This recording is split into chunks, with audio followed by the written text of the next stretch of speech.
Hello and welcome to My Baseball History. I'm your host, Dan Wallach. My Baseball History is a long-form interview podcast where each episode I'll talk to someone new who has some sort of association to the game of baseball. No matter who I talk to, we'll talk about how they fell in love with baseball, how their career started, and how they got to be where they are today. Today's episode is brought to you by The Diamond King, a documentary by filmmaker Mark Evans about legendary baseball artist Dick Perez. Dick was the official artist of the Baseball Hall of Fame for over 20 years and has painted the entire history of the game, from the Knickerbocker era until now. He has painted every Baseball Hall of Famer, a project he continues to this day at the age of 82. But he is also famously the creator of the iconic Diamond Kings card series, which were part of the Donruss base set from 1982 through 1991 before becoming an insert set in 1992. The Diamond King is more than just an artist biography, though. The documentary weaves together baseball history, memorabilia culture, and the immigrant experience through Perez's remarkable journey, and it celebrates how his vibrant artwork has brought baseball legends to life for generations of fans. Now, you can rent or buy The Diamond King on multiple video-on-demand platforms, including Apple, Amazon, Google, and Kinema. To see the full list of places where you can rent or buy the movie, along with direct links and the ability to watch the trailer, visit thediamondkingmovie.com. To celebrate the film's release, send me proof of either purchase or rental to shoelesspodcast@gmail.com to receive a link to download JPEGs of the complete collection of Dick Perez Diamond Kings created from 1982 through 1996. The proof can be a simple screenshot confirming the transaction, but once you do, you'll receive the artwork of all 405 Diamond Kings, scanned from Dick's collection, delivered directly to your inbox. Again, to see the full list of places where you can rent or buy the movie, along with direct links and the ability to watch the trailer, visit thediamondkingmovie.com. On today's episode, I spoke with Bob DiBiasio, who's the Senior Vice President of Public Affairs for the Cleveland Guardians. Bob is a Lakewood, Ohio native who graduated from Lakewood High School in 1973. He earned degrees in journalism and education from Ohio Wesleyan University in 1977, and while he was at Ohio Wesleyan, Bob was sports editor of the school paper The Transcript. He was the student sports information director, and he did color on OWU football and basketball broadcasts. Bob also played 1 year of basketball and 2 years of baseball at Ohio Wesleyan. In 1978, he earned his master's degree in journalism from The Ohio State University and started a stint as assistant sports editor of the Fremont, Ohio News Messenger before joining the Indians. Bob has been a public relations executive with Cleveland since 1979, making 2025 his 47th season in Major League Baseball. He started with the Indians in 1979 as assistant PR director and was named director of PR in 1980. In 1986, he was named the public relations director to Sports Illustrated's Dream Team.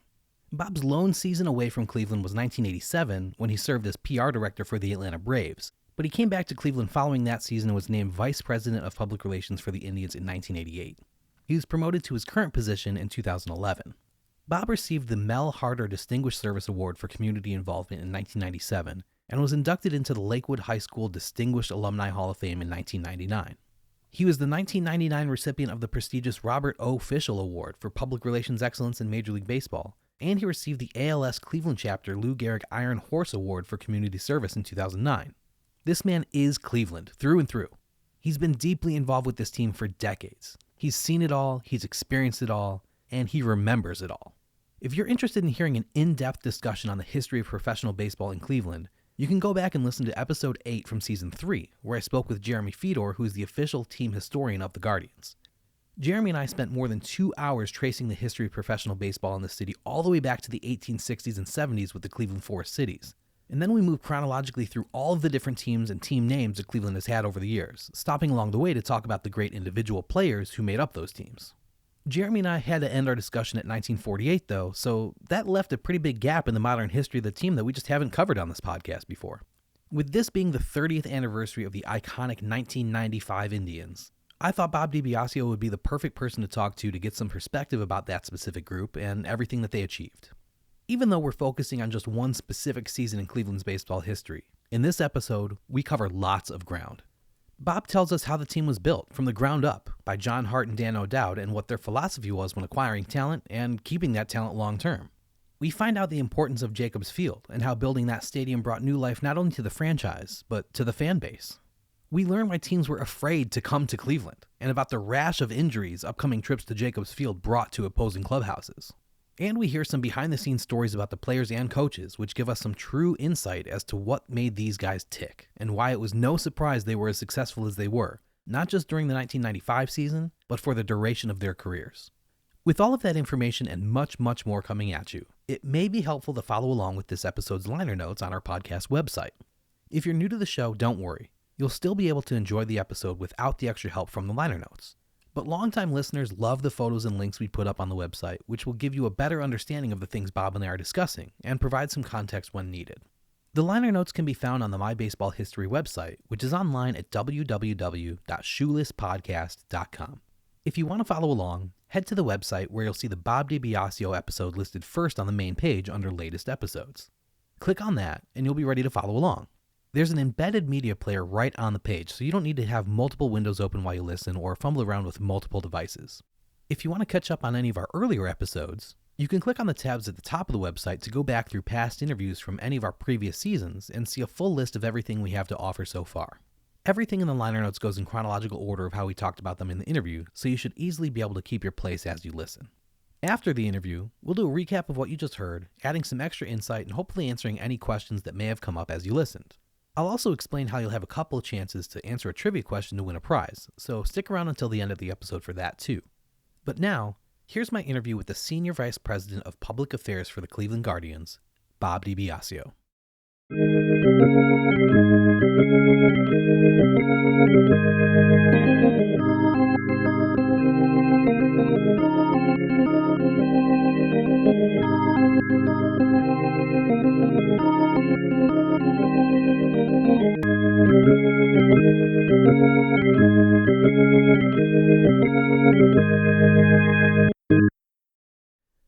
You grew up in and around Cleveland and went to Lakewood High School. You were an Indians fan growing up. Was the rest of your family Indians fans too? Like, was sports something that you all shared together?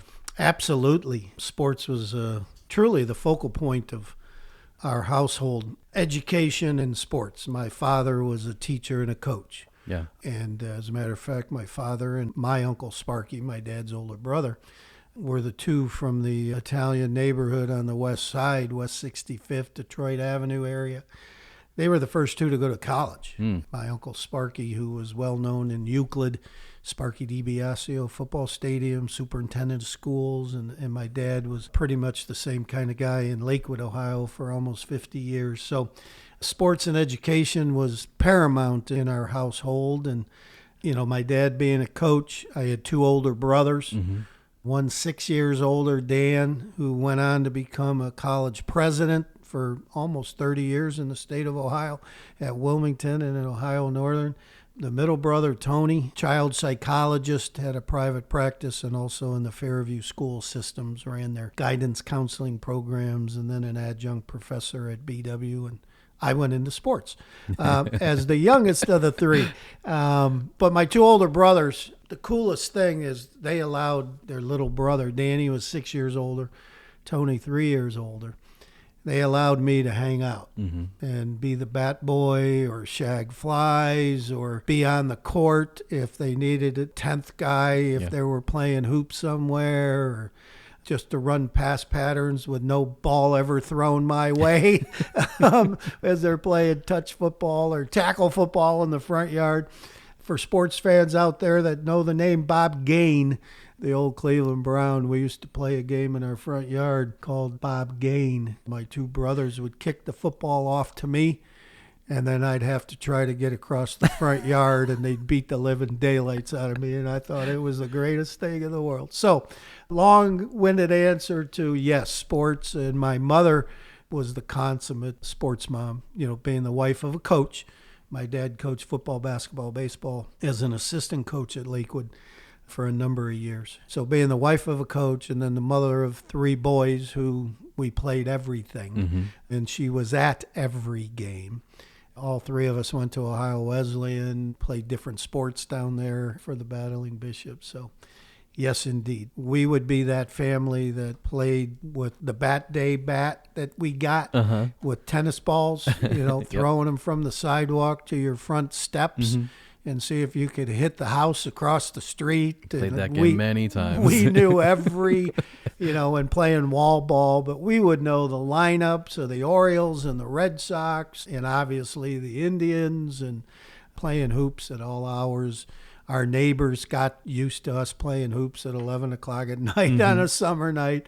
So, yeah, very much a part of our family. On April 8th, 1971, when you were a sophomore, you cut class to attend the Indians' home opener. It was a come-from-behind 3-2 walk-off win over Boston. What do you remember about that day, and how many home openers do you think you've been to at this point? Oh, my goodness. Well, franchise-wise, working-wise, this will be number 46 in 2025. And prior to that, it had to be at least 10 through college and high school and growing up. But that's Gomer Hodge Day, and a bunch of us from school decided to head down, even though it wasn't a holiday. We It still might as had well be for a school baseball day. fan. Yeah, exactly. Yeah. I don't know if I should say this. Well, I have to now that I brought it up, that we were standing at the bus stop in Lakewood debating whether we were going to go and take the Rapid. We could easily just jog to the Rapid station at Triscuit or 117th and take the Rapid downtown, or we just jump on a bus real quick. And my mother drives by. Terrific. And what are you boys doing? He says, well, they're letting us out of school for the opener, Mom. Oh, okay, have fun. Just be careful. Okay. And I get home, and of course, she found out that I was fibbing. But the fact that I was with my buddies and it was home opener, and she knew our love for the Indians, and she forgave me rather quickly. I think parents who understand that like, here we are 55 years later, and you remember that day, there's no way you'd have remembered what you learned in class that day. Exactly. Like, those memories are worth more than a day at school sometimes. I don't know what we'd have learned in history class, but I remember Gomer Hodge. Right. He got the game-winning hit, of course, in that opening day, and so he became a folk hero. But the reason he became a folk hero is a couple days later, he's pinch hit and played sparingly, and he is 4 for 4 in his big league career. And now, for the life of me, I can't remember if it was Bob Sudik, Rush Schneider, one of them you read, where Gomer said, I'm batting 4,000.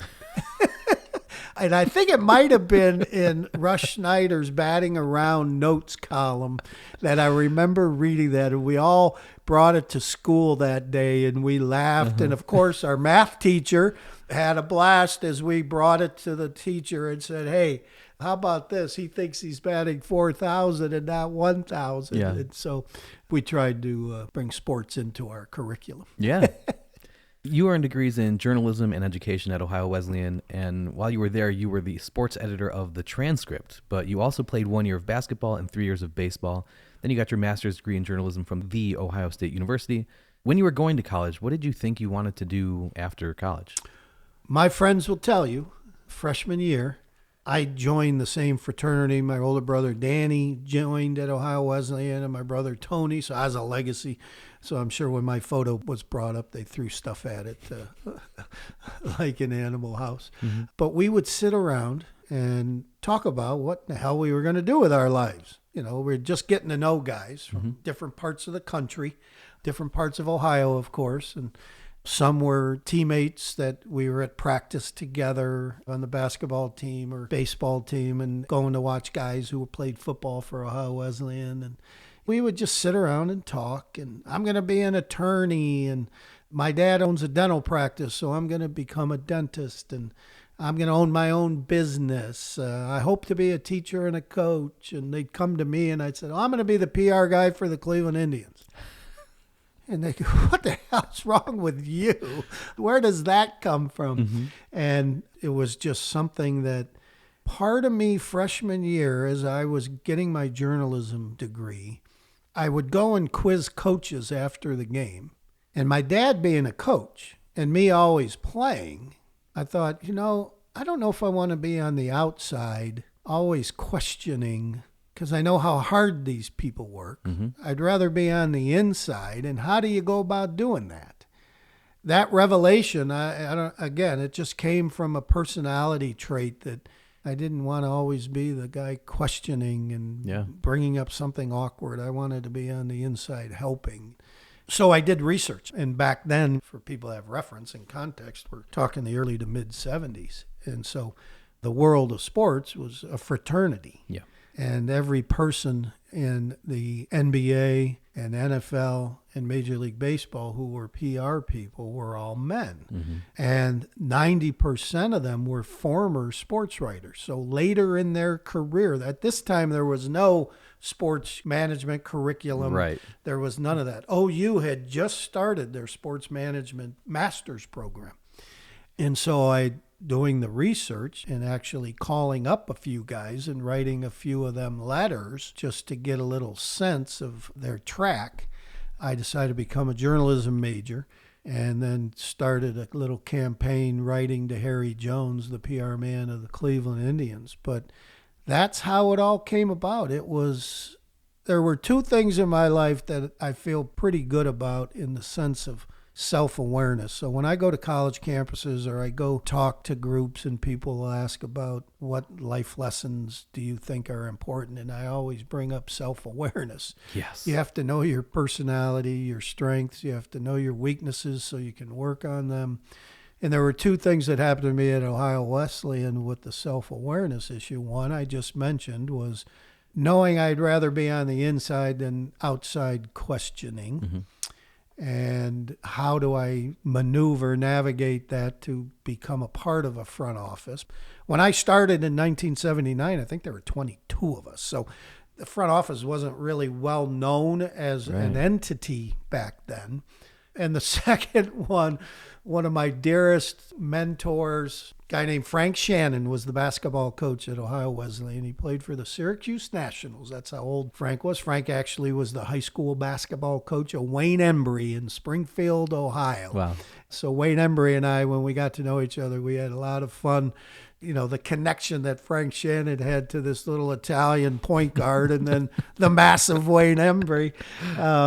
But freshman year, I played basketball at Ohio Wesleyan on the freshman team. It started a few games, and although they did rotate guards, so we all started a few games, so I don't want people thinking differently of my athletic ability.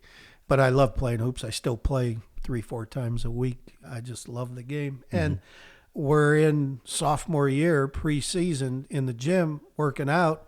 And all of a sudden, there's these freshman kids running up and down the court, you know, and a couple of them throwing the ball down the hoop, dunking, and they're guards. Mm-hmm. So I go into Frank Shannon's office, and I was like, hey, Coach, these guys that are running with us, they're really guards? You've recruited these guards that have come to play for the Battling Bishops? And he goes, yes, sir. And I said, all right, Coach, I don't have a prayer making this team, do I? And he goes, Bobby, self-awareness is going to be an incredibly strong personality trait the rest of your life, and I'll never forget it as long as I live. That's amazing. But yeah, and Frank, I went to his office, certainly my senior year, walked into his office probably daily. And we would sit and just talk sports and talk life and how things are going. And he'd make a phone call here or there for me. But Frank, he did that with so many athletes at Ohio Wesleyan. Well, now you've been in Major League Baseball for nearly 50 years at this point, spending all but one season with Cleveland's organization. And as much as I would love to talk to you about everything, I've already done an episode with the official Guardians team historian Jeremy Fedor where we talked about the history of professional baseball in Cleveland, dating all the way back to the 1870s with the Cleveland Forest Cities, and then up through the 1948 World Series for the Indians. But this 2025 season is going to be a special year for Cleveland because you guys are celebrating the 30th anniversary of the 1995 Indians team. So I thought this would be a perfect time to revisit that incredible team. Sound good? Yeah. You know, to talk about the 95 club, Danny, just think about their record, first and foremost. Because of the strike, we only played 144 games. Yes. They win 100. They win the division by 30 games. We actually clinched on September 8th. And the reason I know that, because September 8th is my mom and dad's anniversary, and they were season ticket holders, and they're sitting in their seats behind home plate, and it was their 50th wedding anniversary. Cool. And so being on the field, celebrating that moment as the guys push Kenny Lofton to raise the flag in left field, I'm standing on the field and helping orchestrate that, and Then looking at my mom and dad and my wife and my daughter, who is 7 or 8, and our son's 5, and just a remarkable day. But the way our team every day, the music in the clubhouse before a game, just blaring. Baerga and Espinoza are leading, guys just doing a little dancing. It was Montel Jordan's This Is How We Do It, right? Yeah, exactly. Yeah. Before it was officially allowed to be played, which got Kenny in a little bit of trouble with Montel, his friend, because he sent it to Kenny before it was released. Right. And then all of a sudden, all these people are hearing in the post-game locker room, they're hearing the song. And Montel calls Kenny, goes, "What's going on?" He goes, "Oh, I'm sorry, but that's our theme song. I can't stop playing it now." And so it got some extra pub for that. But we were a ball club that when it got, let's say it's a 7-10 game, when it got to about 20-7, and the clubhouse was only for insiders only, the media, there's a time the door closes and everybody has to leave, and it's just the guys and a lucky few of us that are on the inside from the front office. The music would stop, and it'd be about 20 of, quarter of, and these guys would get their game face on. That offense, they wanted to embarrass and destroy whoever they were playing. Visiting teams, by the time May came around, they didn't want to come to Jacobs Field. They had no interest. They wanted to get in and out of town as fast as they could, and the guys wiped their brow that they didn't have to pitch against us. Because our guys had full bore, pedal to the metal, let's just destroy and have fun, because they knew they were good. They knew they were dominant. They knew they had something incredibly special. The middle of that lineup with the kind of guys like Omar and Kenny at the top. It just, what a lineup that was built. Yeah. So let's talk about who built that lineup. In 1989, John Hart joined the Cleveland Indians as a special assignment scout. He went to the premiere of Major League and was shocked that that was the perception of the Indians at the time. He actually managed the team for the final 19 games of the 1989 season after the dismissal of Doc Edwards. Hart then spent the next 2 seasons as director of baseball operations, and on September 18th, 1991, he replaced the retiring Hank Peters as general manager, and then in 93 became also executive vice president of the Indians. In 1994, he was named Executive of the Year by the Sporting News, becoming only the second Cleveland executive to have won that award, following Bill Veeck in 1948. And then he followed it up in 1995 by winning it again, becoming only the third person to win the award in back-to-back years. He acted as the team's general manager through 2001. When John Hart was at his peak, what made him different from the other GMs in baseball? John was one of the first that power. That was his mantra. Power bats, power arms, in the bullpen especially. And so he lived with that. The interesting thing is he kept saying no to Hank Peters. He wanted to manage. He didn't necessarily want to be a front office guy. Interesting. He wanted to be in uniform.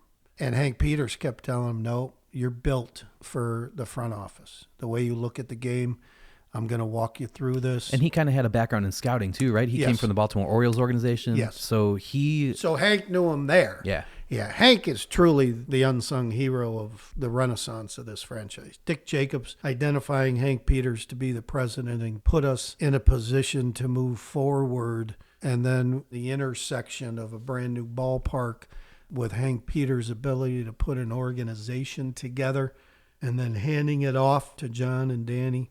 It was brilliant. And Hank deserves probably a statue somewhere at Progressive Field because of what he was able to do and to talk John into understanding his skill set. And while John absolutely wanted to be in uniform and be the manager, Hank just said, no, your job is you're going to take over for me and run this team and build this team into a championship caliber team and help us get our scouting department together and help us get our player development system together. People forget that, sadly, when Hank came aboard, our lower level A-ball kids, they didn't even have Cleveland Indians dugout jackets. Yeah. They had to wear their high school or college dugout jackets. That's where we were as a franchise. And then Hank explaining all this to Dick, who gave him the wherewithal, and then currently now with the Dolan ownership providing every resource possible to Chris and Cherney to have our sustained winning culture. You need the support of ownership when you're in a small market team where you can't just buy players left and right. Yeah. But John's focus was power. So you mentioned Danny. That's Dan O'Dowd, who was the director of baseball operations and assistant general manager of the Indians. He worked for the team from 1987 through 1998 and oversaw the Indians' scouting and player development needs. And under his tutelage, the Indians were named Organization of the Year in 1992 by Baseball America. Along with John Hart, Dan O'Dowd played a pivotal role in Cleveland's defining decision to lock up its young, emerging talent into long-term contracts. And that kind of seems to be the current strategy of most teams, but the Indians were one of the first to employ it more than 30 years ago. What can you tell us about Dan O'Dowd? Remember the story of Dan O'Dowd coming home from an arbitration case with John Hart from Chicago. It's where they held all the arbitration cases, middle of the country. If you didn't agree to terms with a player that was arbitration eligible, picture this. You needed to sit in a room at an airport hotel meeting room, and you're sitting across a player that you will love and adore and love their skill set and their work ethic, and you're sitting there telling them why they don't deserve the money they think they deserve. And sometimes the two sides aren't very far apart. They aren't. And it wasn't just, okay, we'll split it in half, deal's done. No, the arbitration process was the team would submit a salary and the agent would submit a salary. Mm-hmm. And prior to sitting down at the table, you negotiated. Mm-hmm. But if you just couldn't get there, you had to sit across the table. And Danny just kept telling John, I don't ever want to do this again. This just is not good. We're trying to rebuild a franchise that struggled for 4 decades and get people to love this organization and want to win for them. And we sit across the table and tell them why they don't deserve what they believe they're worth. And an extra $100,000 right, in some cases. Yeah. And although $100,000 back then was a lot more than we think about it today, but it's still in the grand scheme of things. But you're arguing over that. And Danny was adamant, saying, we've got to come up with a strategy. So then he went back, and he and Mark Shapiro and John and the group, Mark worked for Dan. Because I'll never forget, we did a release with 12 guys signed in one day. They called me in the office, and they go, we got one for you. And I said, what are you talking about? He goes, we just signed 12 guys to multi-year deals. And I was like, what are you talking about? Yeah. And so we sat there, and I actually brought in a typewriter while they're talking so I could type while they were talking instead of scribbling on a legal pad. Jack Armstrong was on that list and a few others. But that was their way of saying, okay, we're not going to, and we did not enter into any arbitration hearings, I think, until Trevor Bauer. Wow. And only because Trevor had nothing against us and we had nothing against him. He just wanted to go through the process because he wanted to see how it worked. That was how his brain worked. He knew either way he was going to win, but he just wanted to just walk through the process and have an understanding of it. And that's just, again, how his brain worked. But Danny made sure that we just never went through the negativity that could seep into an arbitration process. Yeah. When John Hart came into the organization, he took a hard look at the minor league teams top to bottom, and he felt like the only guy in the entire farm system with real potential was some kid named Joey Bell. While he had an attitude, the directive was for everyone to just put up with that attitude because he was that good. Bell's 1990 season was interrupted by a rehab stay, but re-emerging clean and healthy, Joey Bell began going by his given first name, Albert, upon leaving the facility. He made Cleveland's roster for good at the start of the 1991 season, and in 123 games that year, he batted .282 with 28 home runs and 95 RBI. Albert has a ton of fans and a ton of people who aren't quite his fan. Tell us about the Albert Bell that you got to know, that most people just don't have the chance to understand. I still text with him to this day. During watching a game, all of a sudden he'll text Archie and I. Archie's in the middle of the game, calling the game, and, whether or not he's like, hey, I should be the hitting coach of this team, or how do you take that 0-2 pitch, or just little things like that, because he so much loves following who we are and what this team is all about. And actually was at spring training a couple times this year, which is rare for him to make the drive over from Scottsdale to walk in the clubhouse. And when he does, the young players just are wide-eyed because they know, we have his image and his numbers plastered everywhere. The first 50-50 guy in 95, of course. And I used to play a whole lot of golf with Albert. And then we got out of favor for a little bit. And then we got back into some kind of texting favor. And we have a lot of fun jabbing each other. And I never saw a guy work harder. There's guys who have worked as hard, but nobody worked harder. It was, Dan, I will tell you, when we were in Winter Haven, be 6:30, 6:45 in the morning. You get to the complex, and you could hear the crack of the bat in the two horrible batting cages next to the antiquated clubhouse that was Chain of Lakes Park. There's Albert and Jimmy and Manny. They wouldn't let Kenny and little hitters, you go somewhere else. Jimmy told me, Manny, Albert, the big boys, this is our time to hit. You singles hitters, get out of here. Go practice some wind sprints or something. Yeah. It was the funniest thing. And they, oh my God, Kenny and them, when Carlos would want to be in there because he was a 20 homer, 200 hit guy. And so, but to watch them have a full lather before other guys even showed up.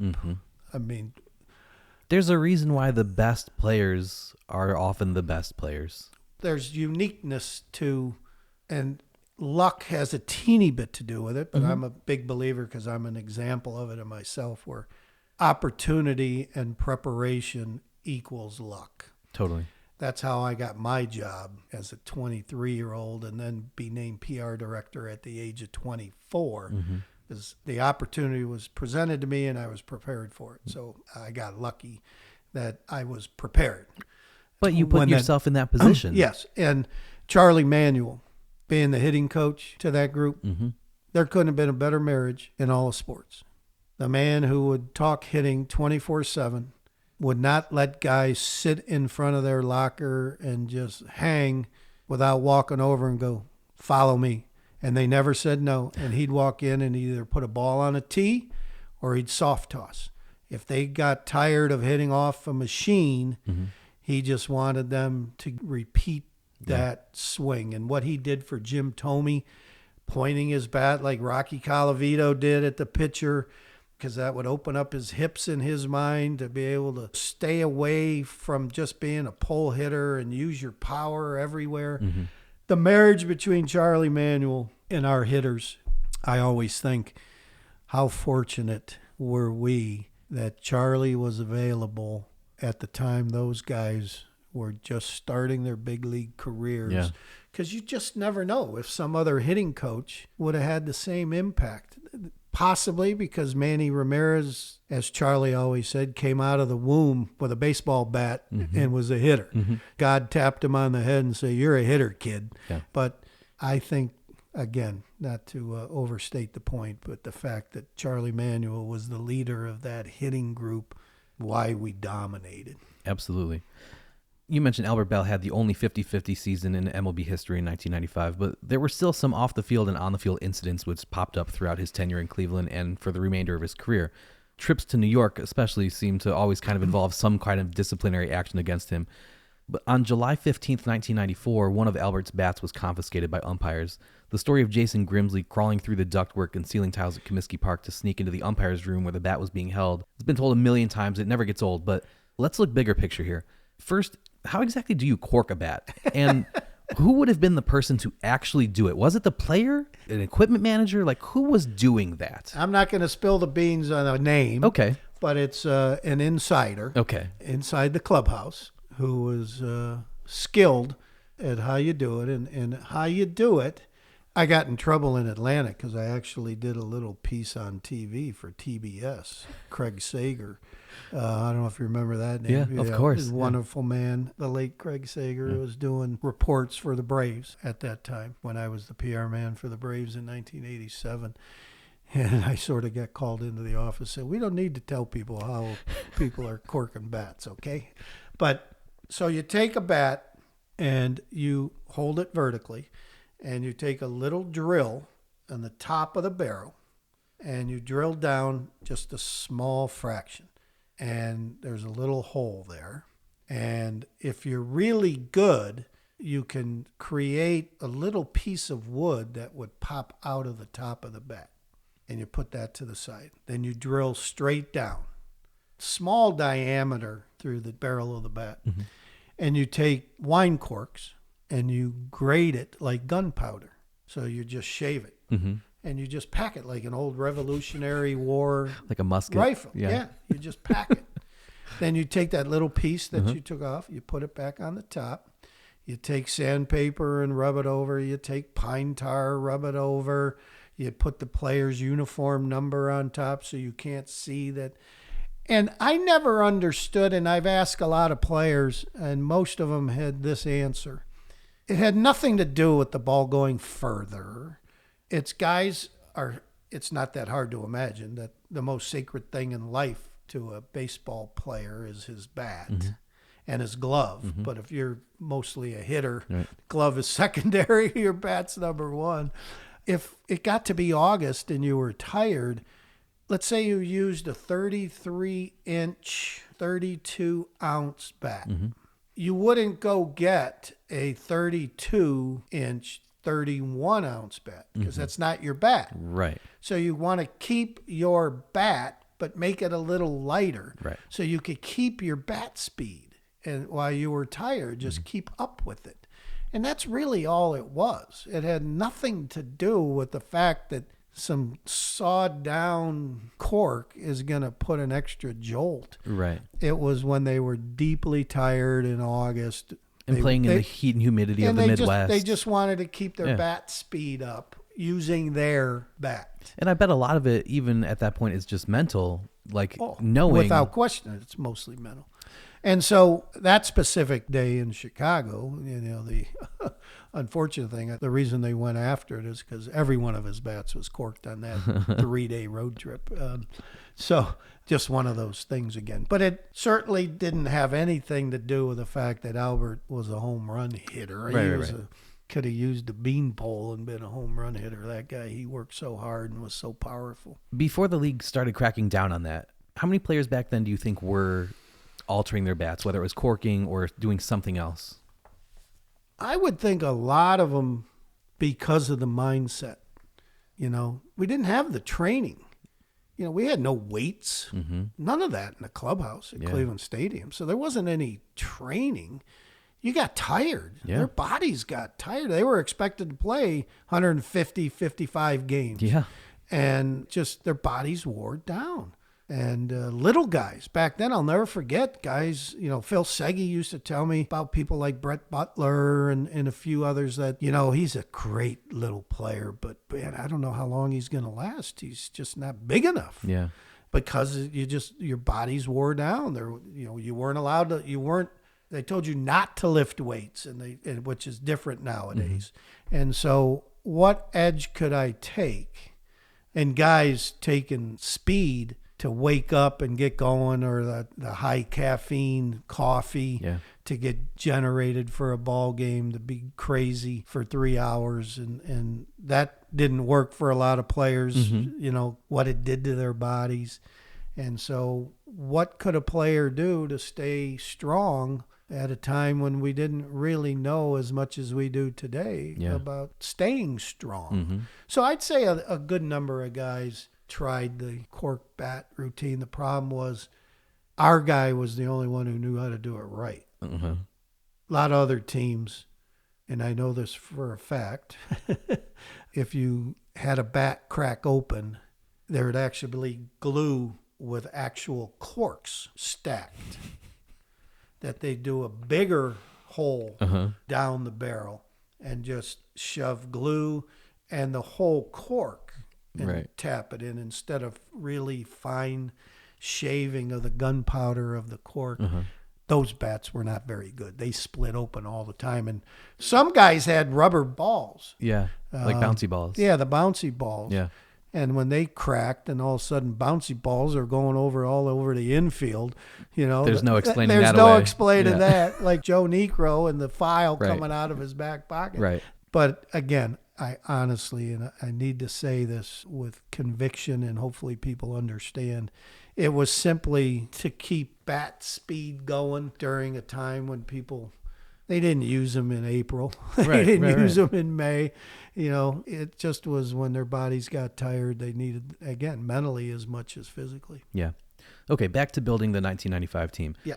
In the winter following the 1989 season, John Hart traded the big league club's really only star, Joe Carter, to the Padres for a package which included Sandy Alomar Jr. and Carlos Baerga. Alomar won Rookie of the Year in 1990 and a Gold Glove, and was a 6-time All-Star during his 11 years in Cleveland, winning All-Star Game MVP award when the game was held at Jacobs Field in 1997. When you think about Sandy Alomar Jr., what comes to your mind? Leader. Yeah. Number one.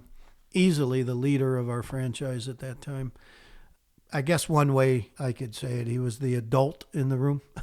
Okay. Certainly one way to say it. You know, there has to be an adult in the room in that clubhouse because this is a kid's game and guys have a lot of fun. They joke around and they live a pretty darn fun life. And Sandy being the leader, like Carlos being the emotional leader guy. Sandy was when he spoke, everybody listened. Mm-hmm. And they saw how hard he worked and felt horrible for him that his body would betray him here and there. Mm-hmm. That's why in that 97 season when he won the All-Star Game MVP and, you know, had the best year of his life after a couple years of being injured and not playing the games he wanted to play, it just felt so good. I mean, he's been in our uniform 25 years now, 15 as a coach, 10 or 11 as a player.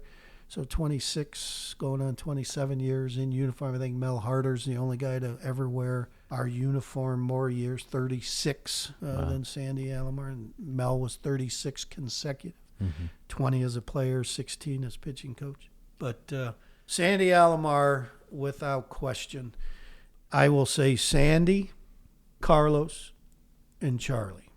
When we were moving from Cleveland Stadium to Jacobs Field, and we were doing a whole lot of PR. Mm-hmm. Those three never said no to me. Cool. Ever. Never, ever. I am forever indebted to those three gentlemen because they made a commitment to us, as we talked about, multi-year deals that those three signed through their arbitration years. They committed, which helped other players when they saw those three commit. And then other players are like, okay, they've got a core that we can build on. And Sandy was the leader of that whole crew. Just love that guy. And then what about the other player who came over in that trade, Carlos Baerga? He ended up spending a little more than 6.5 seasons with Cleveland, winning 2 Silver Sluggers and being named an All-Star 3 times. What made him special on the field? He could put the barrel of the bat on the ball with the best of them. I mean, you're sitting there and you're writing things about him and Honus Wagner. Carlos is doing things that you have to research. And you're like, Wagner and Carlos in the same sentence? This is unbelievable. Yeah. It's showing you just how consistent, again, emotional leader. As I talked about earlier, him and Espy and them dancing in the clubhouse. Well, he wanted to get the guys feeling free and easy and fun. And while we're good and we're supposed to win, let's make sure that we don't grip the bat harder and tighter, and we don't grip the ball tighter. Let's go do what we do and have fun and beat the heck out of everybody. And he was that emotional, fun leader in the clubhouse. As I mentioned, he was one of the three that never said no, and he is, like Sandy and Charlie, are as dear friends that I have to this day. And so happy that Carlos does our Spanish radio right now. All 81 home games. He's in heaven that he's back being part of this team on a regular basis. And he's one of my go-to guys without question, and just love his passion for the game of baseball and for this franchise. And going back one more to Sandy, people always wonder how come he didn't get a managerial job or whatever. And there was a time when I think he really wanted that. Then there became a time when he says, you know, it might have passed me by. His focus is winning a World Series in our uniform. Cool. That's what drives him. I love to hear that. Continuing to build the team, Cleveland drafted Jim Thome in the 13th round of the 1989 MLB June amateur draft from Illinois Central College in East Peoria, Illinois. He came up as a third baseman but struggled there defensively and would eventually make the move over to first base where he had a Hall of Fame career. In his initial stint with Cleveland, a 12-year run which lasted from 1991 through 2002, Thome batted .287, averaging 39 home runs and 109 RBI per 162. He won a Silver Slugger award, he was a 3-time All-Star, and he finished top 7 in MVP voting 3 times. But that's a career no one expected from a community college kid. Why did your scout know that Jim Thome was going to grow up to be a bigger, better baseball player than it seemed like he was going to in high school? One of the interesting things, you talk to our scout from Peoria, Illinois area, he knew the family. You know, he knew how big Chuck was, the dad. He knew his mom was a good-sized lady. Jimmy's older brother was one of the premier softball players in the state of Illinois, and he was about 6'6", 240. So he knew that this 5'11", 185-pound kid that senior year in high school, let's keep an eye on him because he could dunk flat-footed. He was an athlete. Yeah. He could move. He could play. And he was going to grow. And he did into the big man that he became. And then again, Charlie Manuel. You cannot talk about Albert Bell and Carlos Baer and Jimmy Thome and Manny without talking Charlie Manuel. And John Hart and Dan O'Dowd made sure that those two were connected in the minor leagues before Charlie came to be our big league hitting coach. They were connected in the minor leagues. And one of his main jobs was you take this big, strong fella and you get him balanced, and that's what they worked on. They worked on, again, the pointing of the bat to the pitcher, getting his feet a little wider, stance, and pitch selection. What do we talk about with Big Christmas and all the big swingers? Pitch selection. How disciplined are you just to swing at strikes? And so Jimmy had to learn that. And he learned did it very well because he walked 100 times. Yeah, How many seasons? Yeah. Yeah, he walked a whole lot because of that discipline, because he worked at it. And the first thing you think about with Jimmy is just power, but also a gentle giant, the nicest guy. I'll never forget Chipper Jones telling the story at the Hall of Fame. The Braves were playing the Indians in a AAA game, or no, it might have even been Class A or AA game. And Chipper Jones, they all heard about the power of Jim Thome. He's like, oh, I can't wait to see this kid play. And all of a sudden, there's beanball war going on. And Chipper Jones talks about, the next thing I know, my back's up against the backstop, and I got the biggest claws, like some huge bear. It's got his claws, his mitts around my throat, and I'm up off the ground, and it's big Jim Thome telling me to just stay away because I was mad and was ready to go fight whomever, and Jimmy stopped me. He goes, that's when I realized the power of that man, because I'm not a small guy, and he had me up off my feet. I'll never forget that. I never heard that story before. Jimmy never shared it, but for the Hall of Famer while he's at Cooperstown, sharing that story was pretty cool. Yeah.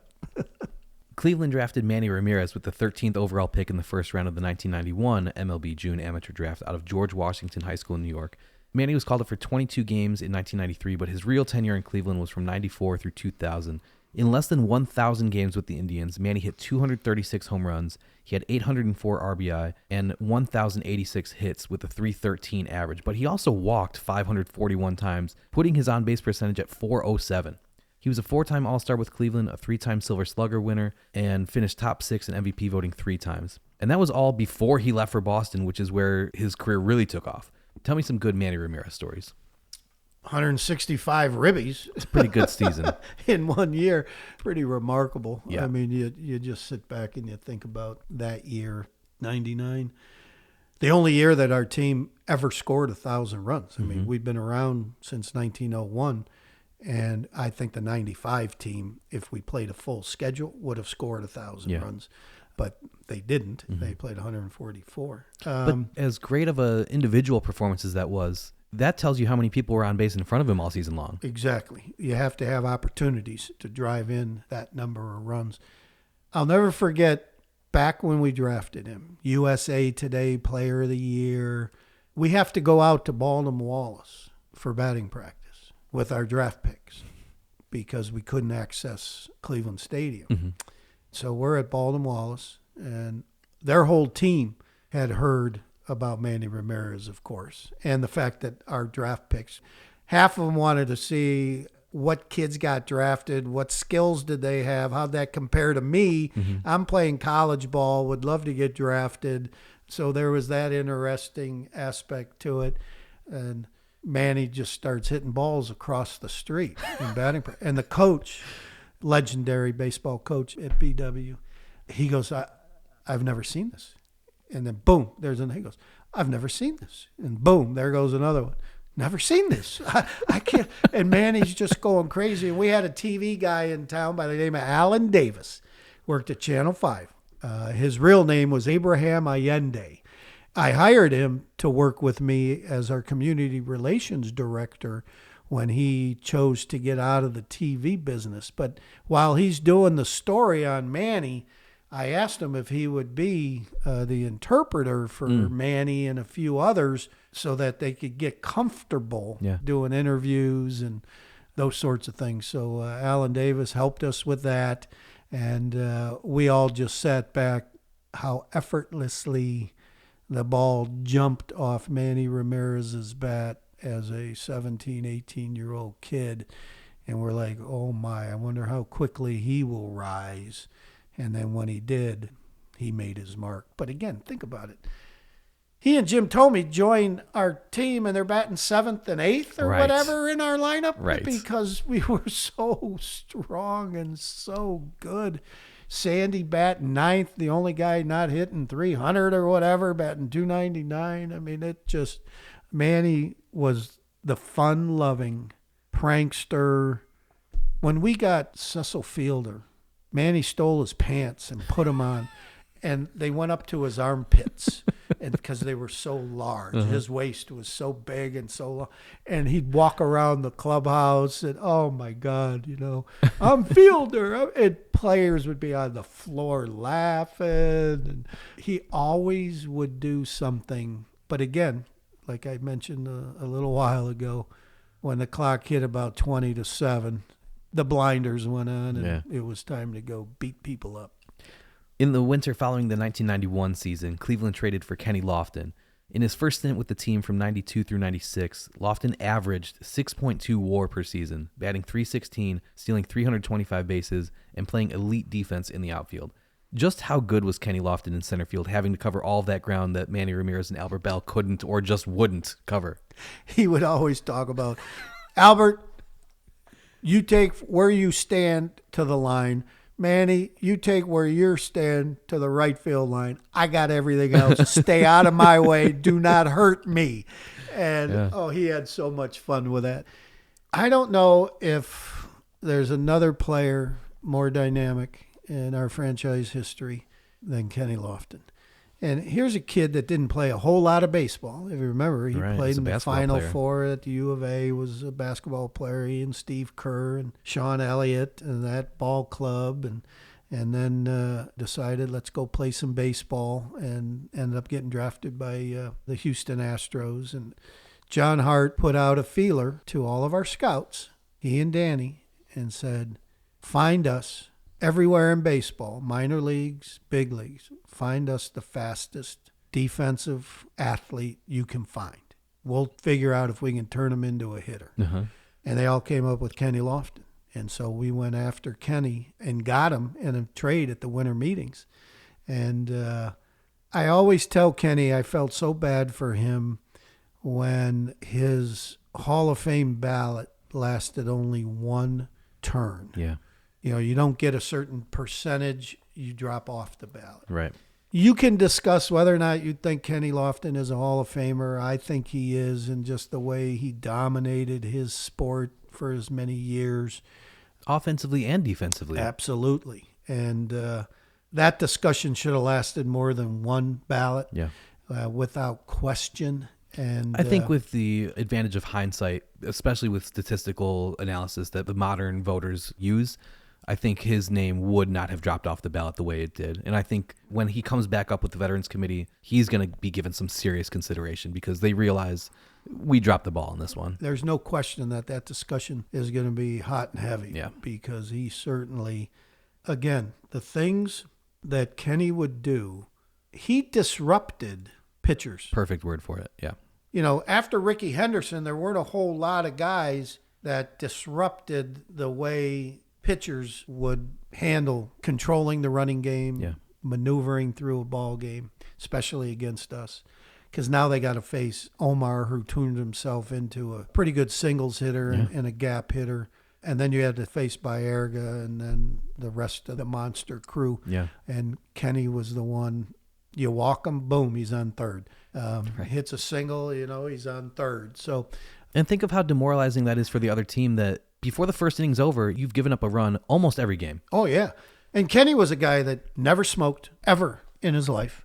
I don't think his first drink he had till he was like 55 or something like that, a glass of wine. He didn't go out with the guys. He didn't, none of that. Interesting. And, because again, you get back to until we moved to Progressive Field and had the weight training facilities, you didn't have it. Right. So little guys would break down. But his body, man, his work ethic, and you come back to that as we talked about all of them. Professional athletes all have a tremendous work ethic. Yeah.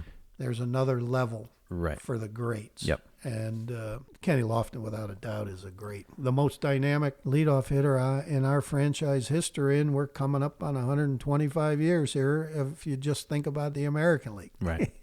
10. In the winter following the 1993 season, Cleveland traded for Omar Vizquel, who was on the Mariners. John Hart kind of pulled a quick one because he was friends with Edgar Martinez, who was teammates with Vizquel at the time. And Hart was coyly asking Edgar about how things were going in Seattle and having him talk about everyone on the team. But he was really interested in hearing about Omar Vizquel in particular. Edgar said, he's special, he's going to be a star. Hart traded for him later that day. You've said of all the players from the 90s Indians, you had the most fun watching Omar Vizquel. Why? Being a middle infielder, I was a second baseman. Dwayne Kuiper was my hero growing up, and then become really awesome friends with Dwayne has been a real treat in my life. But so watching the Roberto Alomars and those kind of players play that position. But for 11 years to watch Omar play shortstop, we had a chance to watch a Hall of Fame shortstop every day. And the effort that he put in, the ground balls that he would take, the way he could do hacky sack, a hot grounder in infield practice, kick it off his foot and hitting on the back of his glove and then flip it around his back, and just his hand-eye coordination, his flair, his ability to know who was running so he could take one extra second and still beat the guy by a step. And the runner would always look at him and get really mad because they thought they had a little chance, but he knew he had them. And then he made himself into a number 2 hole hitter that really lengthened our offense incredibly. But I just love the acrobatic, unbelievable artistic nature of how he went about playing shortstop every day. It was a treat that we got to watch him for that long. Oh, yeah. The first really big acquisitions where Cleveland spent legitimate money was when they signed first baseman Eddie Murray and pitcher Dennis Martinez before the 94 season. Murray signed a 1-year, $3 million contract with an option for a second year to play first base. He would get his 3,000th hit on June 30th, 1995 in a game against the Twins, becoming the 20th player in Major League history to join that club, and the third to do so in a Cleveland uniform, joining Napoleon Lajoie, who did it in 1914, and Tris Speaker, who did it in 1925. Eddie Murray, there was a interesting personality, because Eddie could be rough, and he could also be the sweetest guy in the world. Yeah. He was never mean, but for some teammates and for people in my position, you had to make sure you knew how to read them. But I'll go back to when Dennis Martinez and Eddie Murray were brought to the team. We're sitting in a meeting with Dick Jacobs at this time. Very rarely was he in the meetings to talk about press conferences and things of that nature, but this one he was interested in, and I was getting grilled. They were saying, are we doing 2 separate? We're doing 1 together. How do we want to do this? And I said, well, we haven't done this. This is huge. Both of them. This is a major, major statement. Yeah. And if we think we want to elongate that bit of news over the course of 2-3 weeks, we do them separately. We want to slap people in the face and say, we're here. Dick, you're for real. We are here. We're not messing around. We told you we were building a baseball team as this ballpark was being built. Yeah. Let's do both of those gentlemen on the same day. They're friends. They're teammates. Yeah. And so their camaraderie will show. and they'll both talk about how they wanted to come over here and change the fortunes of this franchise. I sold it enough to them that they agreed with it. And I'll never forget, because we couldn't do it at the ballpark. It wasn't built. Right. We weren't allowed in yet. Yeah. And so Dick built the Marriott and the Key Tower. And I turned to one of Dick's chief lieutenants and I said, I know that the Marriott and the Key Tower isn't 100% done, but I understand there's an amphitheater that faces south. Is it high enough where we could look into the ballpark? Cool. And we can have that kind of imagery going on? And his name was Tom Henneberry. And Tom says, yeah, as a matter of fact, let's you and I go over there right now. Let's see if this works for you. As we were talking, he goes, I had that same thought. Wouldn't that be cool? Because this would be the place to do it. And I said, yeah, well, let's. And it ended up working. Awesome. So we were able to do it on, I think, the 28th floor of the Marriott, and a packed house of media, obviously. And Dennis being this gregarious, wonderful guy that got Eddie going, because Eddie was a real stoic of sorts, serious. But when you got him going, and Dennis got him going, a lot of smiles, a lot of fun. Loved working with Eddie. Dennis, we bring back a lot for our alumni ambassador program. I always laugh at Dennis whenever I introduce him at events. His career, innings pitched, 3,999 and 2/3 innings. Sign into a 10-day. You know, Come on. it's so he can get one out. I remember introducing him at an event at the All-Star game. He came back, and the commissioner of baseball is there, Rob Manfred, and I'm introducing Dennis Martinez. And I said, ladies and gentlemen, I just have to share with you one of the greatest statistics in the history of the world connected with Dennis Martinez. How does a guy who pitched 23 years in the big leagues can't get one out because he ended with 3,999 and 2/3 inning? And the commissioner stood up. He goes, what? I said, yes, sir, it's true. And Dennis will always answer. He goes, nobody told me. He goes, I had no idea. No PR person told me that I had. And he was in Seattle and Atlanta the last couple years, not with us. So I always put it off on them. I said, they should have told you. Yeah. I would have told you. But yeah, so we always have a good laugh. There's a young man that, suffered with alcoholism and battled it and won the battle. Yeah. And again, adding those two to the franchise and then Oral, it just solidified that we were serious about the renaissance of this franchise. Yeah. Tell me about the 6:30 a.m. group. You brought up Charlie Manuel and how great of a hitting coach he was and how seriously he took hitting.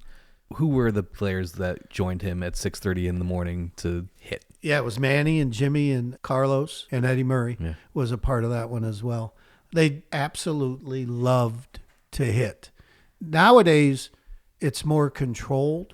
How much batting practice do you take? Our guys hit for hours on end. It just was crazy. Even during the year, a lot of times you think about the focus being, let's get off your feet. This is not an easy game. You play every day. You play hard every day. It's taxing on your body. Let's see if we can get off your feet a little bit. That group, as I told you earlier, they'd sit at their locker and Charlie would walk by and go, follow me. They'd walk in and they'd hit off the tee or they'd do the soft toss. But again, it showed the rest of the team how serious this group was, that they knew they were good. When the season in 94 stopped, we were about to overtake the White Sox. Right. Everybody else in baseball really were indifferent or on the side of we're fighting for our union. Our guys cried. Yeah. Literally cried. That 1994 team started the season 14-17, but then they went on a 52-30 run before the strike hit. They were finding their way, gaining that confidence that young athletes need to find. And there were guys crying in our clubhouse realizing we're good. We were overtaking the White Sox. And you only get so many shots at this. Exactly. So to lose one to something that's not in your control is heartbreaking. And then the ill-fated replacement player goofiness.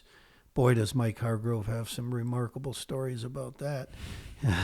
And Buddy Bell refused. He almost got fired. He said, I refuse to get in the uniform and work with these guys. And Buddy and Grover were best friends, and he was on his coaching staff. But he said, look, I'm not doing it. You can fire me, and, I just can't do it. Yeah. And then when the season was revisited, we, as you said, got on that roll, and you could see this thing that was building really come to fruition.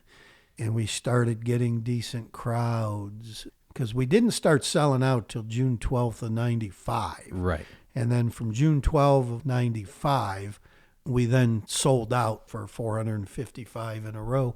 It wasn't opening day every game in 94, and it wasn't at the beginning of the 95 season either. People get lost in mythology there that the moment we moved into that new building, we sold out, and we did not. Our guys had to earn that. Yeah. And they did. John Hart putting that team together, that power bats, Ossenmacher and Eric Plunk in the back end of the bullpen, and then finding Jose Mesa late in spring. He was a starter, and they're trying to figure out who is the best two-pitch pitcher, who can fire it, what power arm is there that can throw strikes. And they said, let's give Jose the ball. Yeah. And it worked. So we've spent all this time talking about the team that's being built, but I think a big part of the atmosphere of those games in the 90s was the field that was built. So let's talk about Jacobs Field. The referendum for it passed 52-48. What would have happened if it failed? Probably no baseball in Cleveland. Commissioner Fay Vincent, who sadly passed a couple months ago, remember it vividly, comes to town at Dick Jacobs' request. He's sitting in a golf cart behind the batting cage during our batting practice, and he's telling the assembled media that if the referendum fails, there's no guarantee there's Major League Baseball in Cleveland, Ohio.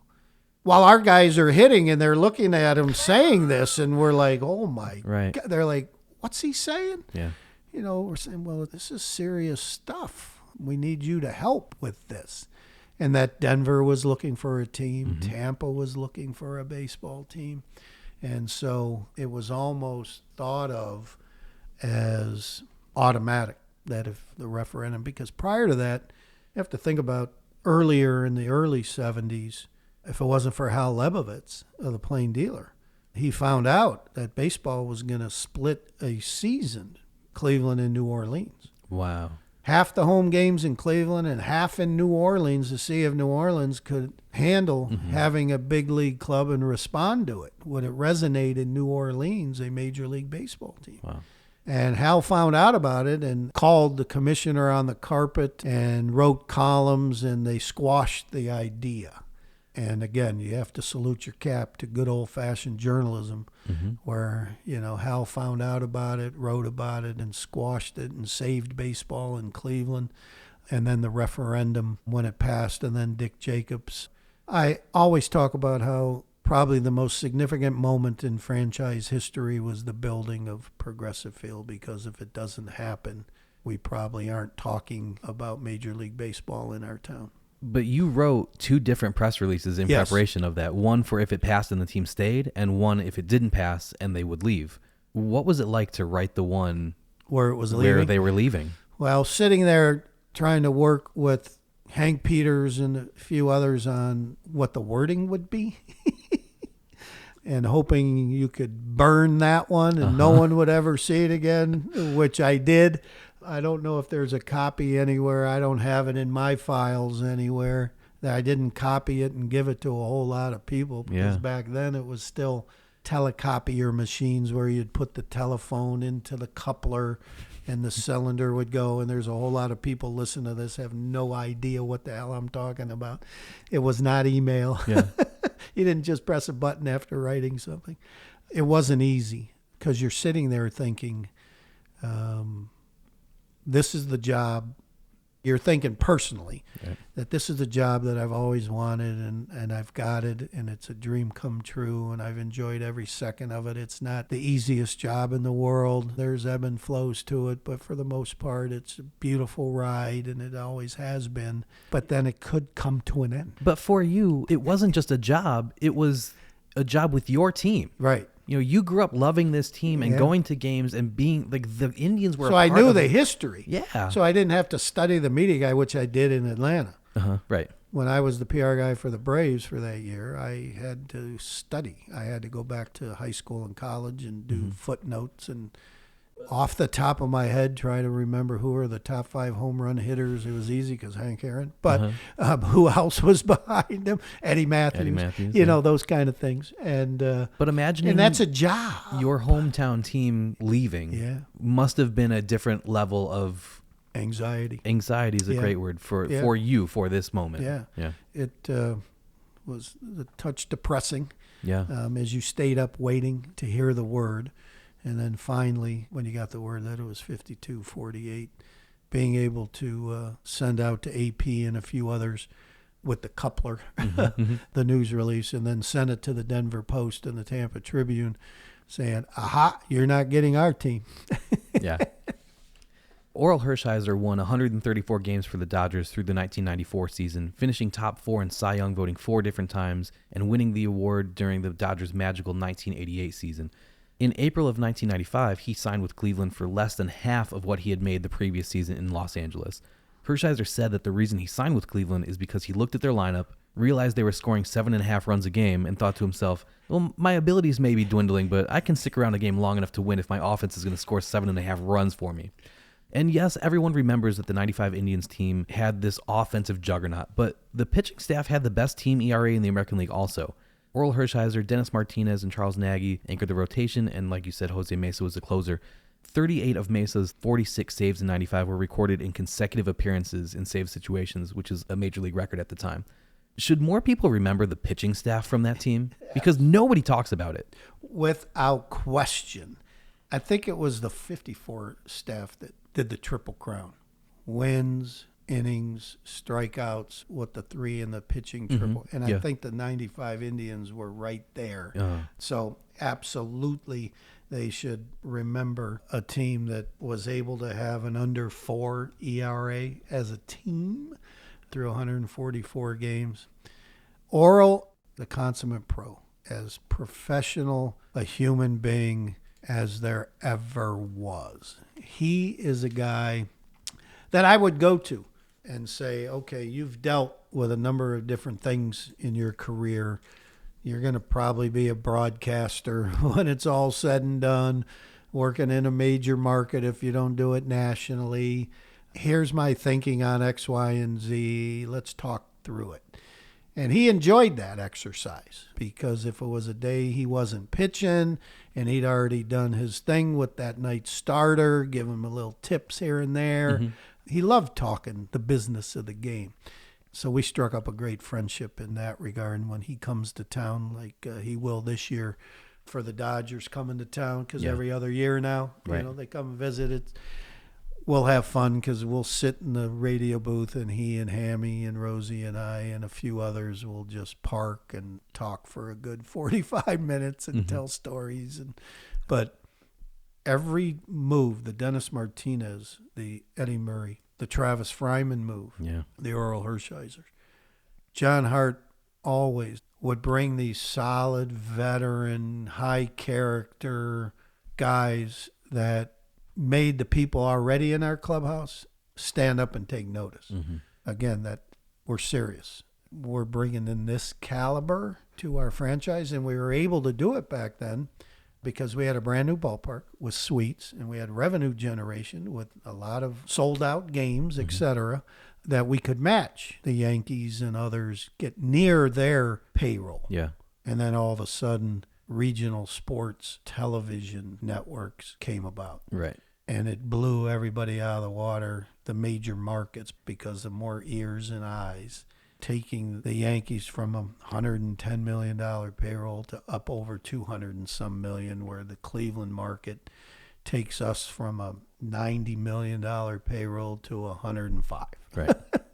And that was the change in the game of baseball. Mm-hmm. And with no salary cap and them having revenue streams, and that's why one of the smartest things baseball ever did, they didn't allow the major market teams to have their own internet site. That baseball made sure that Right. they controlled the websites and the internet activity of every team, so it was equal. Yeah. Just think if they would have had the additional aspect of Selling their own making- advertising. on the Yeah. revenue generation in that platform. Yeah. And when that was happening, the fact we had all the suites and we were able to compete at that level, every other city in America kept going, if Cleveland could do it, Mm-hmm. we can do it. Yeah.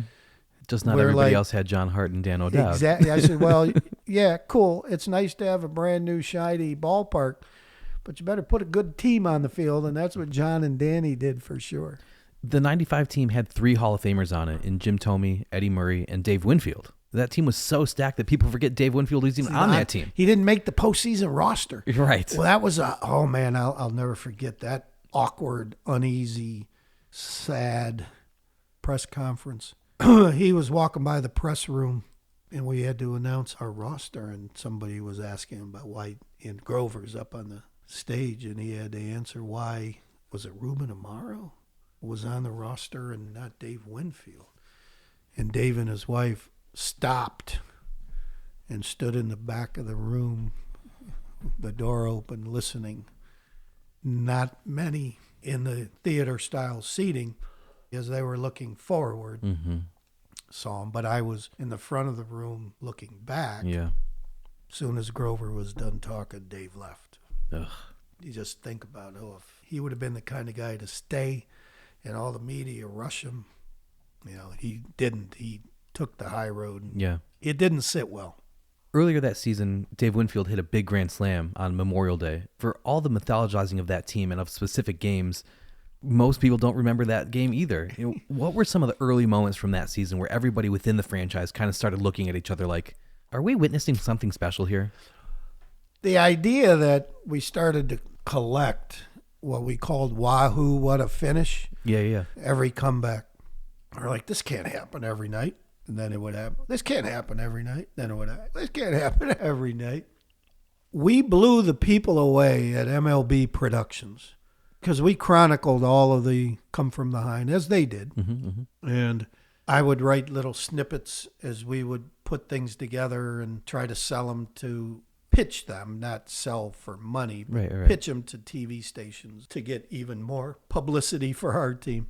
Somebody in our marketing department was like, I wonder if we could put all these together and it could turn into something. I think it was Valerie Arcuri, who was our vice president of marketing at that time. So she talks to people at Major League Baseball. Their people put together a video. It ends up being Wahoo, what a finish. Mm-hmm. And they have it, and they're like, what do we do? And they get on a little conference call. And I said, well, let's have a press conference. And they said, you can't have a press conference on a video. I said, yeah, in Cleveland you can. Right. Why not? We made it. I said, we're releasing it. there's nothing bigger Yeah. than what we're accomplishing right now. Right. I guarantee you there are going to be a whole lot of people in that interview room, and they were blown away. The people at Major League Baseball, they looked at us like, you guys told us. We didn't believe you Yeah. that anybody would come and cover a story about a video. Yeah, a VHS tape Yeah, being released. yeah, VHS tape. Yeah. And I still have the promo in my office at home here. And that's the kind of things that we remember from the business side, people talking to one another, keeping in touch with the Colorado Rockies and how their sold-out streak was going, because at that time it was us and them bouncing back and forth and being sad we didn't have a museum and what are we going to collect, and some of the things we didn't collect. Jeremy's now challenged with, Right. finding things, because hopefully down the road sometime at Progressive Field we will have a nice museum to honor the rich history of this franchise. Yeah. And that period of time, you've got the 50s and you've got the 90s, and then all the things we've accomplished in the last 12 years. Yeah. We have lots to celebrate. Mike Hargrove started at the lowest rung in professional baseball as the hitting instructor at Batavia of the short season Class A New York Penn League, but he worked his way all the way up to becoming manager of the big league club. He took over the Indians in July of '91 when John McNamara was dismissed, and the Indians were a team in disarray, and they were destined to lose a franchise record 105 games. How great of a manager was he? Because a lot of people say, well, with that team, I could have managed the team and they'd have won 95 games. But there have been plenty of teams in baseball history who look great on paper and didn't perform. How did Mike Hargrove manage the clubhouse that had so many big personalities? Well, just think about how you open that question. Hitting instructor, Batavia, short season. A guy who had an accomplished big league career was willing to go do that. Mm-hmm. Dan O'Brien, I believe, was the man, and Grover had a great relationship with, who was in our baseball operations department and running the team with Joe Klein and a few others, and Grover willing to do that. So that's number one. That shows you passion for the game and understanding what it takes. Biggest travesty in our franchise history, I will say, that I think it was Lou Piniella that won Manager of the Year in '95. Only because the Angels lost a gazillion games in September that the Mariners overtook them. Yeah. Too many people felt, as you mentioned in the question, that anyone could have managed that baseball team, that collection of talent, to a championship. And I disagree. And I would argue with anybody who would want to walk through that discussion, because I was there. Yeah. I was with that team 24/7. In that clubhouse, the personalities all over the board, good, bad, indifferent, incredibly competitive, and not just as a unit. If Kenny Lofton got 2 hits, Baerga needed to get 3. Mm-hmm. And believe me, they talked about it. Mm-hmm. I mean, those kind of things. But in a good way, though, right? Oh, absolutely. Yeah, where everybody's pushing themselves and not fighting against each other. But large, strong personalities, certain people getting accolades and others not. With that collection, how do you keep the whole we concept instead of the me? Mm-hmm. Grover did a remarkable job for a number of years with this franchise, being a calming influence, a guy that dealt with conflict and confrontations, but worked hard to make sure there were minimum.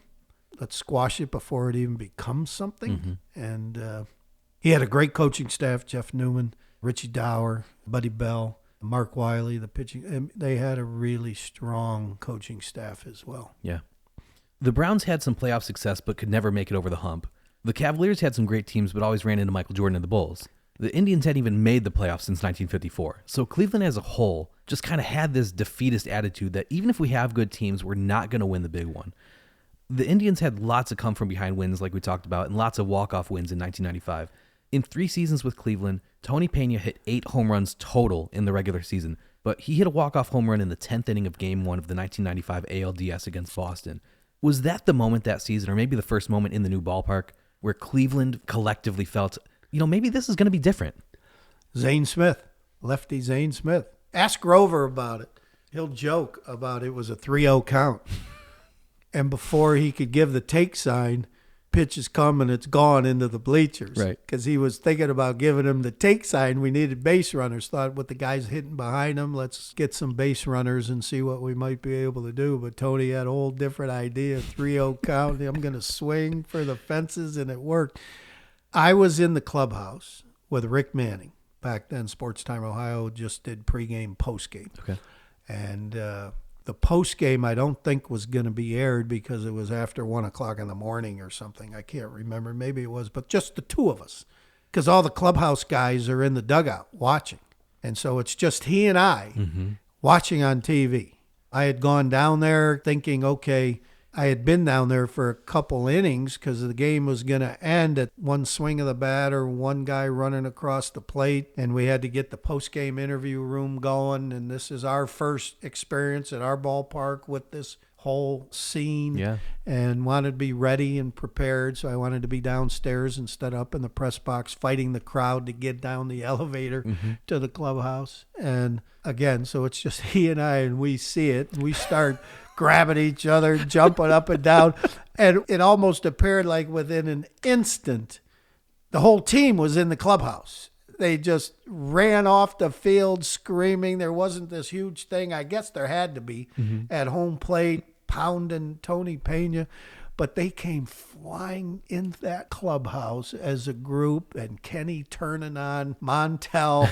And, oh, God, the scene in that clubhouse, and you were like, all right, these guys had a little bit of a sigh of relief that all these things we'd been doing through the year, it can continue. Yeah. Let's go have some fun. And we ended up sweeping the Red Sox, right? Yep. Yeah. Bob Uecker was the color commentator for that World Series on NBC with Bob Costas performing play-by-play duties. As storied of a career as Uecker had as a broadcaster, the only two World Series he called were the 95 series and the 97 series, fitting for him to be on the mic for both Indian series after his portrayal of Harry Doyle in the Major League movie franchise. Do you have any good Bob Uecker stories? The one thing I always remember about Mr. Uecker, the nicest man that you'd ever want to meet. He had time for everybody. He would pull you aside and look straight at you when you'd talk in the press box or on the field. And for as much of a star, TV show and Johnny Carson and a beautiful man. The thing I always think about with Bob, though, Sun City, Arizona, spring training, our Tucson days, 1947 to, I think, 92. And Herbie and Uecker were connected at the hip, best of buddies. And they'd sit on top of the press box to do the radio games. And it was laid out backwards. Okay. Baseball fields, home plate to pitcher's mound to second base to dead center field. Has to be north to northeast. So the sun is never in the batter's eye. Well, that was not true in the Cactus League. Okay. In Tucson, which we learned because of the time of day, our first television game, putting a TV camera behind home plate to broadcast the first game out of High Corbett Field from spring training. We couldn't have low home camera because the sun was beating it up. So Herbie and Bob, with the sun beating down on their faces, would actually turn around. They'd take their shirts off and they'd have the sun beating on their backs. And if they heard the crack of the bat, they'd just turn their heads around. And they're doing the game right next to each other. There's no wall in between them, so you could hear both broadcasters. And they go, oh, foul ball to right field. Sometimes one had right field, one had left field. But I just remember that informal, fun Bob Uecker that with he and Herbie and my indoctrination. I was a young kid my first few years with the team and being in awe of the guy. Yeah. It's funny. If that 1995 World Series goes Cleveland's way, who knows what happens with their dynasty moving forward? Maybe they draw on that experience in the 97 World Series because they'd been there before and they knew what it took to win. Maybe the front office makes some different moves to add some depth to the pitching staff for 96, and maybe that just gets the ball rolling to win a couple more World Series.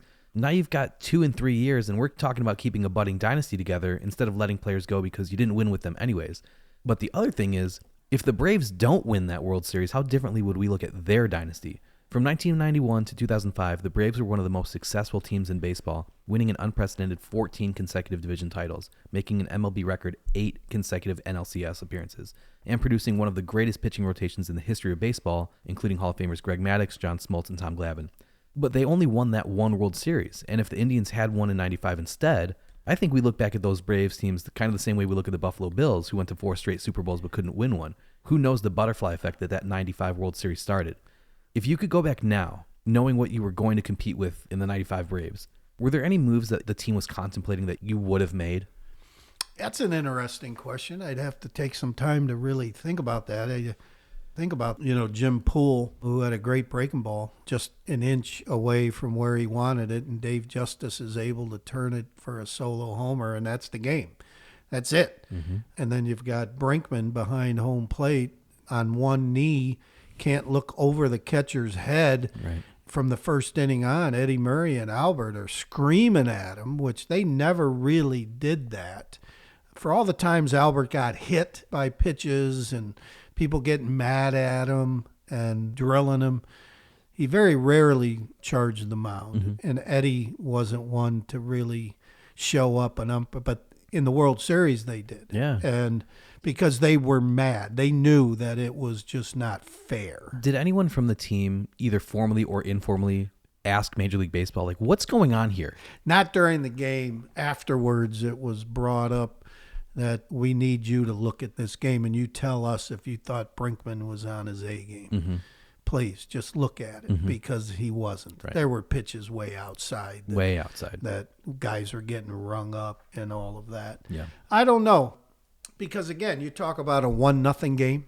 So how many moves would you make to change a game that's one swing different? Right. Again, they had a tremendous pitching staff, and it was healthy, and they were in a groove. And we had some great games against them. I remember at our place, and Jimmy Tomey hitting an incredible home run and flipping his bat towards their dugout, which got the ire up of Bobby Cox, and who I worked for my one year. He was the general manager the year I was with the Braves, and we had some interesting conversations during the 95 World Series because we had been in some real interesting meetings, as you are with the PR person, with the GM trying to walk through issues. Yeah. But they were, I'm only hesitant here because I can't think of any difference. What would have changed, because each of the games were back and forth, and when you lose 1-0, right, it's one swing of the bat. That's just the way. You don't rebuild your whole team because of one pitch didn't go your way. Yeah. And again, I think Brinkman, you hate to always come back to an umpire, but that one was bizarre. Yeah. The city of Cleveland had a parade after the season. It was something that doesn't happen often for a team that doesn't win the World Series. Yeah, we had more of a rally. 50,000 people showed up, Bob. At a rally. That's not a rally. But we didn't have floats. Yeah, okay. And so that's fair. I just like to make sure people use the right word, that there was a rally on Public Square, not like a St. Patrick's Day parade or a World Series parade with floats where people were in convertibles or flatbed trucks. We had a rally to celebrate 40 years of baseball. Yeah. Had finally turned. And how much fun with Wahoo What a Finish and a World Series, and how that was as much a rally for what's to come. Exactly. Than it was just to celebrate that specific World Series, that we won the American League. Let's have this huge rally. That was part of it, but I think most of it was this team is staying together. We got a chance to do some real fun things, so let's have some fun with this. And I think that's what that was all about. And it just, our guys were, I remember Omar getting up and told some joke about some old lady coming up for an autograph. I want to tell you a story that happened to me in Atlanta. I was in a mall buying a shirt, and this lady came up to me and said, "You're a ball player, don't you?" And I say, "Yes." Then she said, "I love the way you guys play."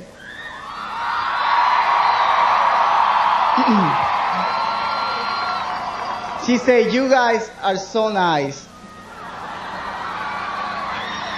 And then I said, "Thank you very much." And I went around, but I could still listen what she was talking.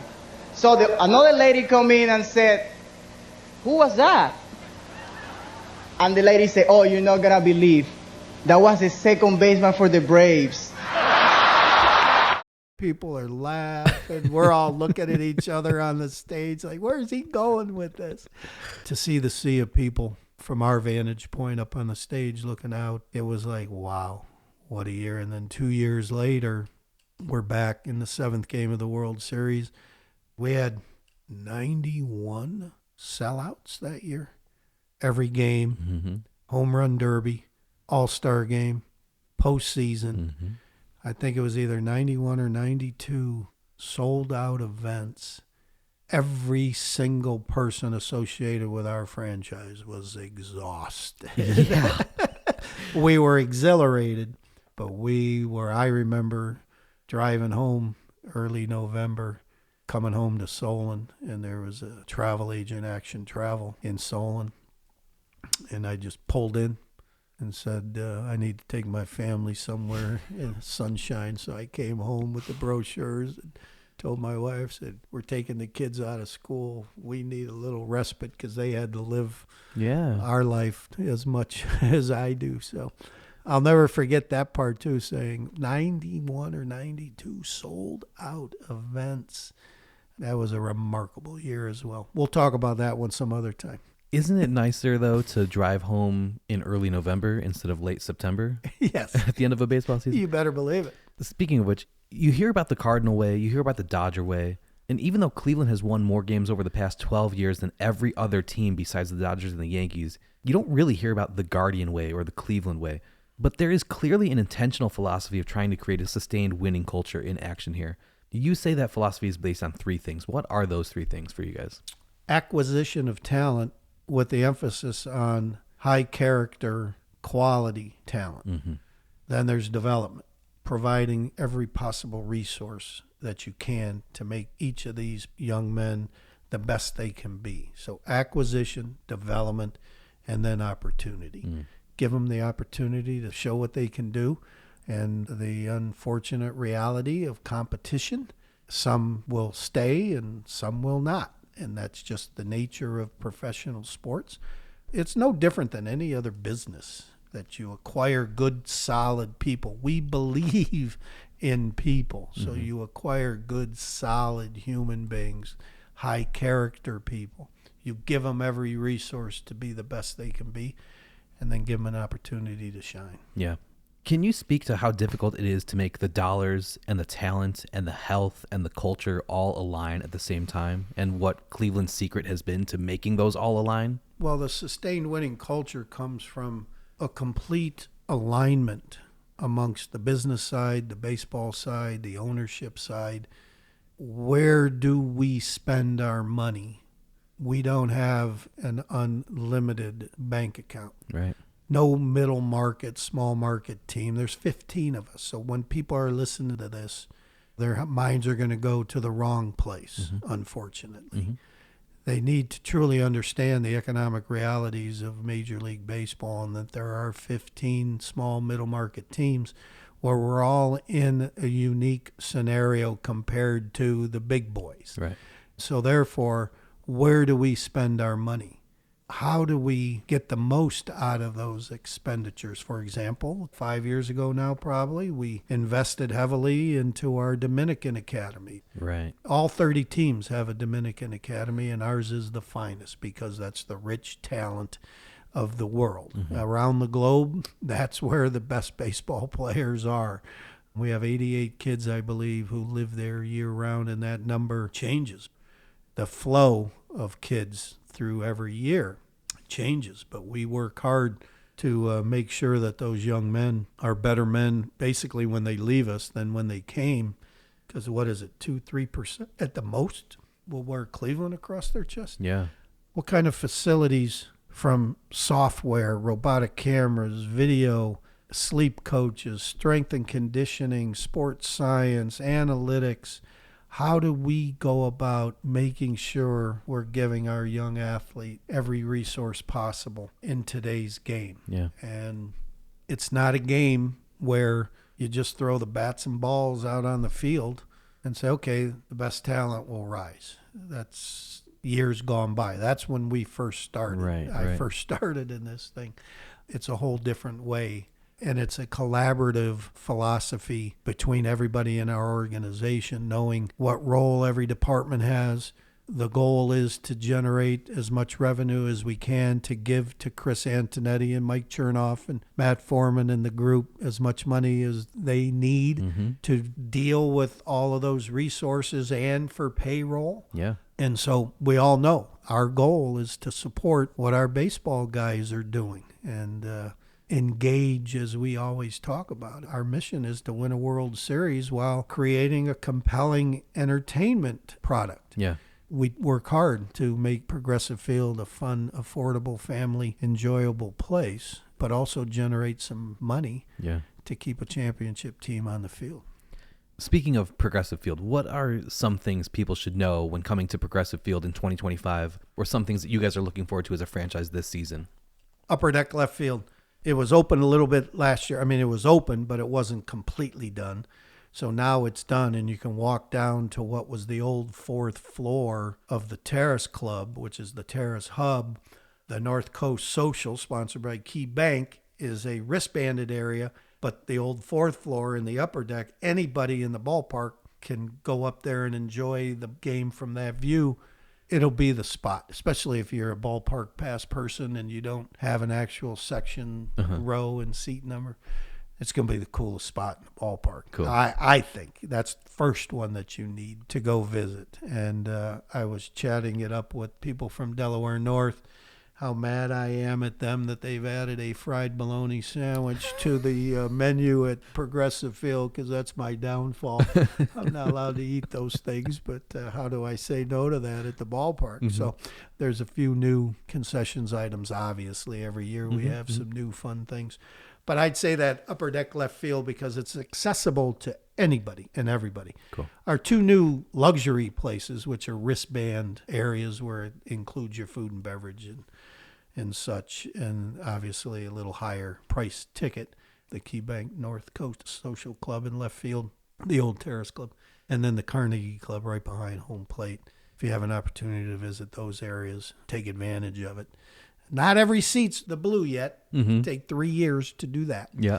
But you guys have been working nonstop this offseason. Every time I drive past the stadium, day or night, the lights are on and people are working in there. Exactly. So the fact that you've gotten all this done. The good thing was we were in the postseason, so we didn't get as good a head start as we did the year before. Right. But we'll take that every year that Right. we have this scenario that Right. we had to play into the American League Championship Series. And so that put us behind the 8-ball a teeny bit, but it meant that we needed to work day and night. Yeah. And it's remarkable. Jim Folk, who recently resigned as our vice president of ballpark operations and then hired as the project manager, has been the project manager of the renovations the last couple of years.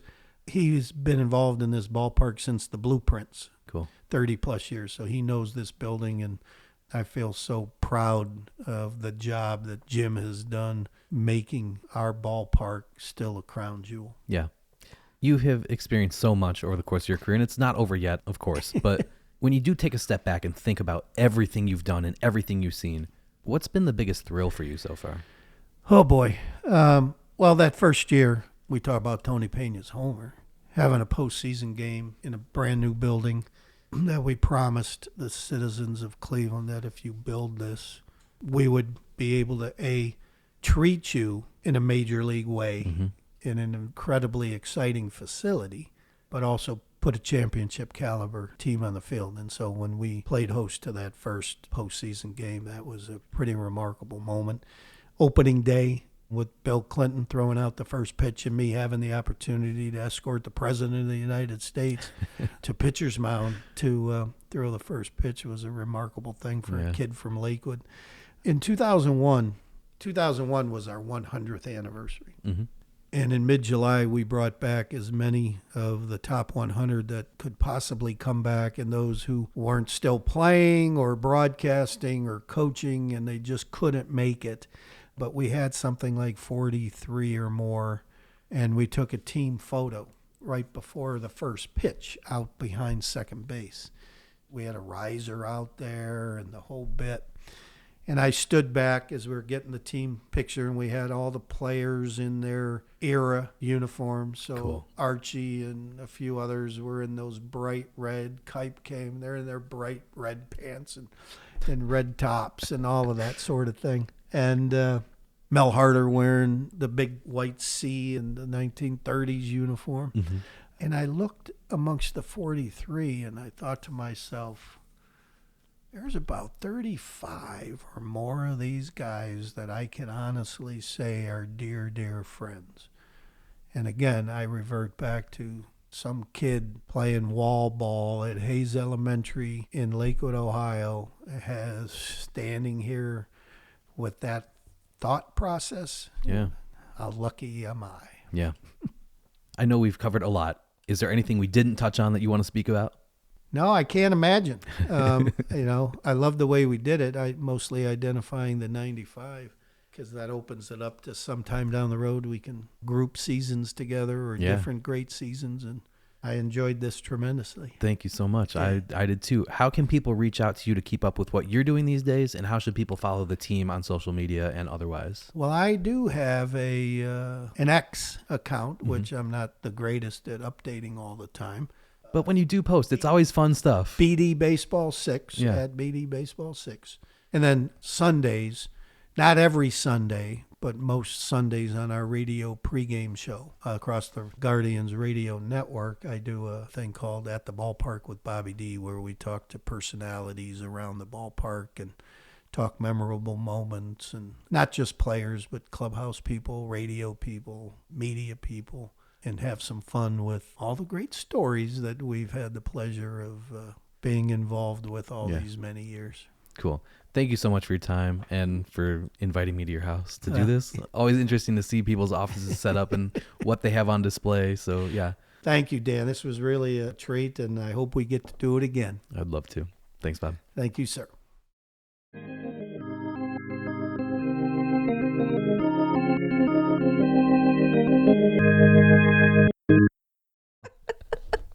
And now it's time for a segment called What'd You Think, Mom?, where we talk to my mom, who just listened to the interview with me, and we ask her what she thinks. This is my real, actual mom.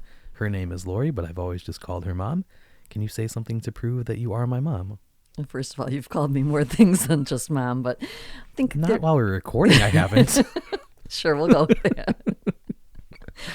I think I would just put a little twist on Bob's story about how he's standing on the street corner ditching school to get to a home opener, and how his mom drives by and buys the thing. Oh, yeah, they got out of school. I would be the mom who calls you in sick from school because I want to go to the home opener too. Yeah. And let's go. I wonder if his mom didn't really know and she was just like, She's a sports mom. yeah, Come on. Right.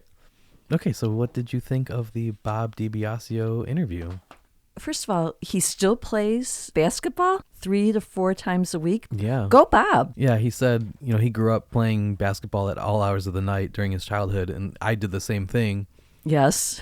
And, he said Attest. the neighbors got used to it, but now as an adult, I'm sure his neighbors didn't always love that he was doing that. They might have not said anything, and they might have been used to it, but they didn't love it. And I had that thought when we were moving out of my childhood home, and I went to go stand on the basketball court one last time to be like, this is where I grew up, Right. And I turn around and look at the Dorn's house next to us, and it's 22 feet away. Yes, but the good news was their bedrooms were on... No, the windows that were facing the basketball court were the master bedroom, closet, and bathroom. And so directly... Mr. and Mrs. Dorn's. Yeah. Yeah, that's who Sorry, friends. I don't care about the kids. They were out there with me playing. Yeah. But I had the thought that they must have hated me because I was out there all the time. Yeah, I know. All the time. We even bought one of those workshop lamps that I'd plug into an extension cord. Yeah. And so I was playing till 10 o'clock every night, basically. Yeah. Do you have a memory of a day that you were supposed to be in school, but you did something else? Whether it was skipping or maybe a field trip or something that you guys took where you were like, this is a memory that I still have as opposed to what we were going to learn in chemistry that day. No, I was a goody two-shoes. I don't remember ditching school. First of all, grade school wasn't going to happen ever. But even in high school, I don't think I did other than senior ditch day. And even that, I was just really worried because I was a goody two-shoes. What happened on senior ditch day? Did you guys all hang out together or did you all just go home? We went to the dunes because I grew up very close to the Indiana border, and the Indiana State Dunes are just beautiful. My parents ditched there when they were in high school. Senior ditch day at my high school was a thing, so it wasn't like the seniors got penalized at all for not being in school that day. It was just, that was a tradition. Yeah. And that was it. I honestly don't remember another time. Maybe I've blocked it out, But the way I would be the person to call you out and say you're sick or whatever, my dad would be the person that would do that for me. Right. So was there a day that you guys ever went somewhere? Whether it was going to a museum or a baseball game or just went home and had fried bologna sandwiches? I don't have a memory. That's another thing. I'm thinking as I'm listening to Bob, he is so specific on so many memories. And I'm thinking, I remember the 60s. I remember where I went to grade school and where I went to high school. That's about all I got. Yeah.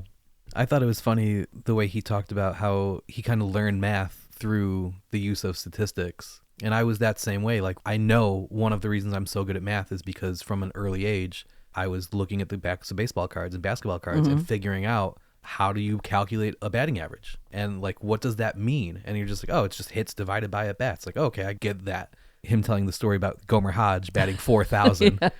When was the first time in your educational career that you felt, oh, I'm smarter than the teacher? 8th grade. I went to a Catholic grade school, and I was good at math, just like you. Mm-hmm. And our nun, who was the principal of our school, she would walk around the classroom and have us do math in our heads and very slowly say, all right, do this in your head. 1 + 5 + 7 + 12 minus... And that was 8th grade math. I think 12 of us went to a high school where my freshman class was over 800 kids. All 800 and... I can't do math in my head, but, you know... Whatever. 940 of the 812 kids. Yes. They came from this junior high school where they had 3 years of foreign language by the time they got to high school. Uh-huh. And here we are with this nun. And we still haven't even made it to our multiplication tables yet. Yeah. By some miracle, I scored well on the entrance exams and got into like honors algebra, but I still don't know how, because it was through no fault of that nun's for sure. So yeah, so that would have been one of the first times. Yeah. It was kind of cool to listen to the history behind the Indians and the transformation that happened setting up this 1995 team, watching the pieces come together because of the main guys at the top. Yeah. And just having them have innovative ideas where they're thinking outside the box. Bob talked about John Hart and what was his philosophy, what made him different than other GMs at the time. Power bats, power arms. Mm-hmm. I think other people have had that thought since then, but to be the guy to like form a team around that concept and have that be the mantra and have it work. That's the thing, is it's real easy to have a concept. And I asked this question later in the interview. It's like, how difficult is it to have your philosophy match up with the money you're able to spend, right? And everybody's attitudes and egos working together, yeah, and everybody staying healthy at the right time. Like I said, it's super easy to have a plan. Mike Tyson famously said, "Everybody's got a plan until you get punched in the face." He was gonna have this fight, and somebody asked him like, "Oh, your opponent is talking about how this is what he's gonna do when the bell rings." So like, everybody's got a plan until he gets punched in the face. Yeah. Like, yeah, okay. Sometimes things don't work out the way you plan. Right. And in baseball especially, I mean, how many times have the White Sox had a draft pick who is a top 10 prospect and you never hear his name after that? Yeah. Things don't work out in this sport. It's hard enough to make it to the AAA level than to make it to the majors and have a long career and stay healthy. Like, the fact that all of these guys, I mean, you had Manny Ramirez batting right. 7th or 8th in this line. Like, this lineup was so stacked, and all of these guys are multi-all-star. 3 guys on the team had 500 career home runs or more. Yeah, it's crazy. Hall of Famer after Hall of Famer. If it weren't for the steroids era, more of these guys would be in the Hall of Fame or up for contention to it. This was such a well-built team. To hear Bob describe the behind-the-scenes stuff that was going on and how John Hart and Dan O'Dowd put this together from the bottom up was really interesting to me. But you bring up a good point, because, you know, the money doesn't always match up. Right. And they would have been a case where that would have been applicable, a hurdle that they needed to handle. So again, they thought outside the box. So they go to arbitration in Chicago and they're like, what are we doing here? Yeah. This is crazy. Let's rethink how we do this. Or coming up with the idea of locking in someone as a young prospect and circumventing the big boys that have the dollars and make what dollars they have work for them. We didn't have time to bring it up in this interview, but something that Cleveland has always been good at is convincing their homegrown talent to want to stay. Even in the modern age, after the local TV deals came in, the money just became such a different aspect of the game that it ever was. You had guys like Francisco Lindor, who is a homegrown talent, an all-star caliber guy, you know, face of the franchise, face of Major League Baseball kind of guy, where like they want to promote him. They want him to be a recognizable face, and he wants to stay here, and it just didn't work out. But the fact that their culture that they've built here entices that type of player to want to stay in a small market On the current team is Jose Ramirez, who's same kind of story, where homegrown guy wants to be here long term, is willing to take a hometown discount. That is unique. You know, you're not getting that type of agreement on the south side of Chicago. Right. It's one thing to lock up your players before they get to the major league level because you're just offering them a contract that they've never seen these kind of dollar signs before. But when that first contract is up and now you've got to re-up, right, these guys know what they're worth. Mm-hmm. They're all-star players. They're faces of the franchise. You know, they're going to draw interest in free agency. And all of them are like, no, I want to stay here and I'll do it for less. Let's work something out. Yeah. There is something to be said about that. Absolutely. You're doing something right. Yeah. I'd like to know the backstory of how Jason Grimsley was the one who got chosen to crawl through the air vents. See, what you I've think always they did wondered like about... rock, paper, scissors? Did he have it in his background? What was the story there? He must have loved the movie Die Hard. Right? But I've always wondered, once you're up in the ductwork, yeah, how do you figure out where, like, you've got to turn at some point. Right. It's not like he had the schematics of the stadium. Honest to God. So like, how long was he up there? And how did he find his way back? Those are the questions I want to know. There are definitely more questions to be asked and answered on this one. Yeah, maybe Bob can give me his phone number and we'll have Jason tell the story about the Paul Sorrento bat he left in its stead. I like Bob's allusion to the fact that maybe none of Albert's bats could have been replaced in the umpire room. Yeah, there was no illusion. It's not a maybe. They were all corked. They were all corked. Yeah. Yeah, the whole corking of the bat segment was really interesting to me. Didn't know how that happened. Liked hearing some of the fails for other people who didn't have an insider in the clubhouse, whomever that may be. Yeah. My follow-up question is, though, what does pine tar do to a bat? Pine tar makes it stickier. You know, like when a player's at home plate and he takes a big swing and the bat flies out of his hand. Yeah. Pine tar makes that not happen. So it's just better control of the bat when he's got it in his grip? Yes. If you're trying to hit the ball, you want to have control of the bat. If you don't, you know, it's like if you're trying to write with a pencil, but you're not really gripping it tightly, your writing's going to be all sloppy. Same thing with... So that's his grip while he's at the plate. Yeah. Yeah. Okay. So a completely different goal with the pine tar versus with the weight of the bat being changed. Right. And so one of the reasons why a pitcher isn't allowed to have pine tar on them is because it will allow him to grip the ball better, which makes him spin the ball more, which makes the ball dance in a way that a natural, clean ball wouldn't do that. Right. So they have to come up with other ways to make that happen. Right. I thought the Jim Thome comments were just interesting to me because I think of him as a gentle giant. Mm-hmm. You know, he just seems so soft-spoken, just such a great guy. Midwestern, salt of the earth kind of guy. Yeah. Good, hardworking, hardy Illinois stock. Yes. The story about Chipper Jones being held up feet off the ground. Yeah. That was a great visual. Yeah, his career was amazing because he had such an incredible start with Cleveland and was on the rise in all of their franchise records, you know, home runs, all the counting categories for an offensive player. And then he goes to Philadelphia and is on the Phillies for a handful of years and is incredible there. Plays first base and hits a ton of home runs there. And then he comes to Chicago and has multiple years of success with the White Sox.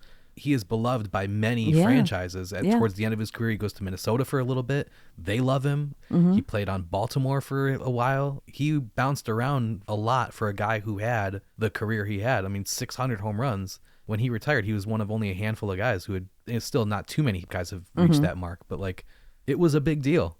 And he played for more teams than a player of that caliber should play for. And how unusual that when you have somebody who's bounced around to different teams and he's beloved by every city. Right. That speaks to who he is. I think I've told this story before, but the summer of 2008, I had an internship. I covered the Cubs and the White Sox, and it was a season that both teams went to the playoffs. And so I went to a ton of baseball games that year. Both teams won all the time. I went to, I believe, 71 baseball games that year, and I think combined, the two teams lost less than 20 games. Wow. It got annoying because as an intern, as a college kid, you weren't really supposed to ask questions. You were just supposed to be there. Like, you can hold your microphone up and you can be there, but they don't really want you talking. But the guys who were the veterans would ask such dumb, useless questions. It'd be the same question over and over and over. There was one guy, and I won't say his name, who would ask the same question literally every day. So tell me what it felt like to win in front of this great home crowd. Yeah. And at one point in the season, Jermaine Dye said, why don't you just use the audio I gave you yesterday? So that was who I had to defer to. Yeah. Because they were the veterans. And I'm sitting there going, I've got real questions I can ask. I know the sport. I know, like, sure, it might not be a great soundbite, but as a journalist, I can get stories out of these guys. And Jim Thome was one of the only guys who took me seriously and would answer my questions. And I remember asking him, I might have this clip somewhere. That was kind of when the shift started coming back into baseball. And so teams were shifting like crazy. As a left-handed batter, he would have the entire left side of the infield wide open for him. I asked him, Seems like the past couple of weeks you've been really on a tear, and a lot of your hits have been going opposite field. Is that something you've been focusing on? We've made a few adjustments, not to get too deep about it, and just try to keep having good at-bats and, and let the game come. Don't try to make too much happen. Whatever the situation's out there, try to make the best of it, and, and if you get in situations where they are, say, pitching around you or whatever, you want to try to take that walk, and it's been good. Again, you don't really want to try to think about it too much. You want to try to just continue to have good at-bats. And, again, the numbers, those are irrelevant at this stage of where we're at. If you can do something nice to help us win, great. But it's ultimately about us as a team winning. So that's how I'm trying to approach it. I got another numbers question for you then. You've got 529 home runs. How does it feel to be 79 back of your own team lead? Well, it's I know one thing, that's a lot of home runs. It's a lot of home runs, but, we'll take that any day. The knowledge he brings and what he brings presence-wise, I think will better us as a club, and we're really blessed to have him here. First and foremost, he's a great person and a great player. So if you can learn from both sides of that, we'll take that and run with it. Thanks, Jim. Congratulations. No problem. he gave me a thoughtful answer instead of just laughing me off as a stupid college kid. You've had your 500th home run here at home, obviously, now your 2000th hit. A lot of big milestones. How have you felt the fans have received you since you've been in Chicago? Oh, it's been great. Very, very warming. You know what? They've been tremendous. And to do that here in a great city like Chicago has been a dream. As a kid, I grew up coming to Chicago watching baseball. And, to have it done here, you couldn't ask for anything better. That was the type of interaction I had with him throughout the summer. I think he tied Ted Williams on the all-time list that summer. Hard to imagine. As I said, I remember my dad talking about Ted Williams, and what a great hitter he was and just the great things he did, and to be mentioned in that group is very special. It's something, you definitely think, it's something that's hard to imagine being in a class or in the same group with those names. And I asked him a question about that. You've been in this game long enough. You know how good you are. You know the career you are having and you're going to continue to have. But when you catch a guy like Ted Williams on an all-time list like this, does that mean something to you? Very special, very special. As we talked a week ago, you never imagine when you're throwing in names with McCovey and Ted Williams. It's pretty neat. It really is. And it was a nice night. We scored a lot of runs, and, it's even more special when you do that. You could see he was taking it seriously and treating me like a colleague instead of like some kid, like everybody else treated every intern. It wasn't just me. That's just how interns got treated. Right. Jim Thome did not treat me that way. It's a lot of hits, you never imagine. We've talked about that with passing guys and stuff like that, and I think the most special thing, it went the other way. It went to left field. So, it's something I think you'll always cherish. The standing ovation from the crowd was really, really awesome and kind of caught me by surprise there. It was really cool. I'll always have good memories about him because that's who I learned him to be, Yep, that's very cool. So you mean the Boudreaux shift? Very good. And who do they put that shift on? Ted Williams. Ted Williams. Yeah. Very good.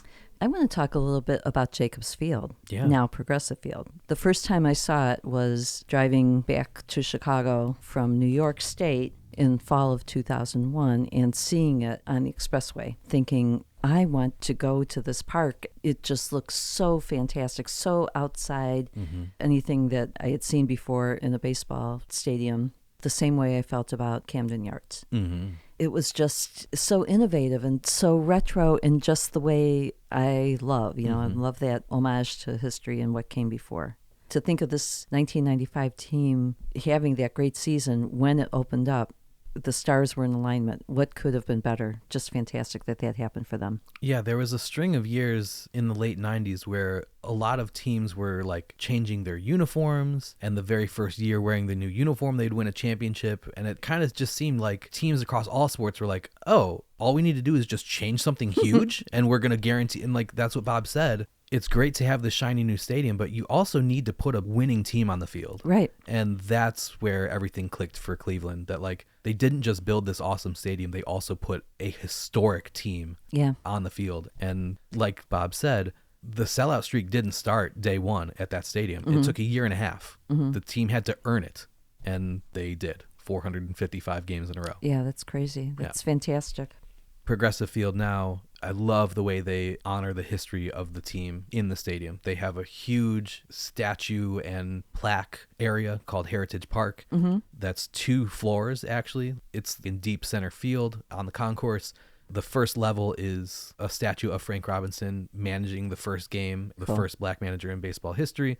And so he's like holding the scorecard that he was giving that day. And then all around him in a circle are the plaques of the all-time greats who are in baseball's Hall of Fame as well. So Cy Young and Bob Feller and Napoleon Lajoie and Jesse Burkett, like all the greats of Cleveland's history. And like Bob said, we're in year 125 now. So there's been a handful of them. But then on the second floor, which a lot of people don't know about or go to, it's down the steps, like around the corner down the steps, and that's where they have the plaques of everybody else who's in Cleveland's Hall of Fame. So they're not in the Baseball Hall of Fame, but they're in Cleveland's Hall of Fame. So Joe Jackson's plaque is down there, and every time I'm at the stadium, like I go down, I don't always take a picture with it, but I have many pictures of me with Joe Jackson's plaque at that stadium. The Ray Chapman plaque that was originally bought by the fans I love that story. at League Park, and then it went with them to Municipal Stadium. And then in the transfer from Municipal to Jacobs Field, they lost it. Right. They crated it up and they put it in storage, and then they forgot where it went. Yeah. And it wasn't until recently, like within the past 10 years, I think, that they found it. And so now that is down on the bottom floor. Yeah, of I can't Heritage wait Park. to see that. I'm looking forward to seeing that. It's really well done. It seems like the plan is, after all of these renovations are done, that there is going to be a museum of some kind, or at least some sort of homage to the history of the franchise within the stadium itself, more than just those statues and plaques. But whether they do that or not, their display is better than most stadiums in terms of honoring the history of the team. It's something we've talked about many times on this podcast. I can't believe more teams don't try to capitalize. Forget trying to educate your fans. Monetize it. We talked about in the interview, the 2001, when they have the 100th anniversary and they've got all the players on the field wearing the uniforms that they wore. Right.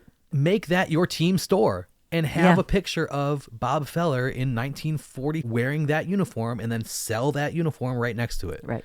A team like the White Sox, who has had 100 different jerseys in their history, give me the Dick Allen jersey, give me the Joe Jackson jersey, give me the Frank Thomas jersey. Like, show them wearing it and sell it to me right next to it. I can't believe, again, like I said, forget the historical aspect, wanting to try to educate your fans about the history of the team. If all you care about is money, then monetize it. It's so easy. It's begging to be done. Just don't bother doing the shorts era for the White Sox. You can skip over that. There were a couple other names that came up. Oral Hershiser. Bob called him a consummate pro. I just thought, gentleman, so well-spoken, knowledgeable, intelligent. I just remember watching him on TV. Bob also talked about Bob Uecker, and he referred to Bob Uecker going on Johnny Carson, and really those appearances made Bob Uecker. Yeah. But Oral Hershiser would also go on Johnny Carson. And, you know, you had the goofballs who appeared, and then you had the other guys who were athletes who had intellect that they could speak on a whole other level and just raise up your intelligence of the game and your perspective of professional athletes. They were great spokesmen, and to me, Oral Hershiser was one of those guys. And then Bob Uecker. You know, just touched on Major League a little bit and losing him recently and everything. And over the course of time, seeing different clips of him. And again, just another guy who had intelligence, but, his sense of humor and his timing of humor, where he would get other players to crack up. You watch him at the Hall of Fame speech, and everyone else behind him is rubbing their eyes because they're laughing so hard they're crying. Yeah. And he was just another guy in his own stratosphere. Just a great guy. Yeah, and you hear stories from people all over baseball. Obviously, he's so connected to the Milwaukee Brewers, right? Because he broadcast for them for decades. But he was this like nationally known guy on big broadcasts. There's a famous story that Norm Macdonald and Artie Lang tell about being in a booth with Bob Uecker. There's no chance I'm going to be able to play it here, but it's very funny. Maybe I'll link it in the liner notes. So he's just a funny guy, but it's interesting that he is also so connected to the Cleveland franchise because of Major League. Yeah. And that role, they probably filmed for 6 days. Yeah. And so 6 days out of his 55-year career. Right. And that's just a bit outside. Like all these classic lines, that movie's more than 35 years old at this point. Oh my God. And those things are just like, that's the shorthand way you talk about the game, is stuff that he said in that movie. Right. And yeah, I think it's a nice coincidence that the 2 World Series that he was able to broadcast, Cleveland was in both of them. Right. I thought that was cool. Right. When Bob talked about what special things have been going on with the renovations at Progressive Field and what's new this season, and the first thing he said was upper deck left field. And I thought about Uecker being up there. Have you been up there yet? Yeah. Is it very steep? No, it's not bad. Okay, because that sounded cool. It sounded like it would be an excellent view. But also the part of the park that he's talking about, they kind of made into like a party area. At the end of every season, every team, I think, does surveys to their fans and people who bought tickets, because now everything is tied through MLB.com or the MLB Ballpark app. So if you buy a ticket to a game, you have to give them your email address, essentially. So at the end of the year, they send you a survey saying, how was your experience at Progressive Field? Right. And from what I have heard, a lot of the survey responses were, we wish there were more gathering spots because we're bringing groups of 8 people or more, or 20 people.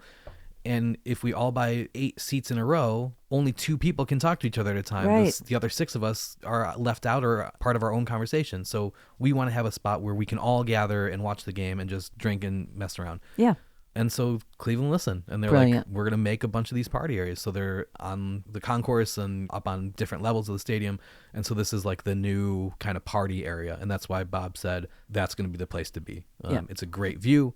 It's far away from the action, so you can be loud and you're not ruining anybody else's time, because that's something to consider too, is that the people who are in their seats want to watch the game. Right. And they don't want you drinking and being a goof for 9 innings. Like, I'm here to watch. So I appreciate that you want to have fun, but your fun might ruin my fun. Right. And I don't want that. I'm that person. Yeah, same. Me too.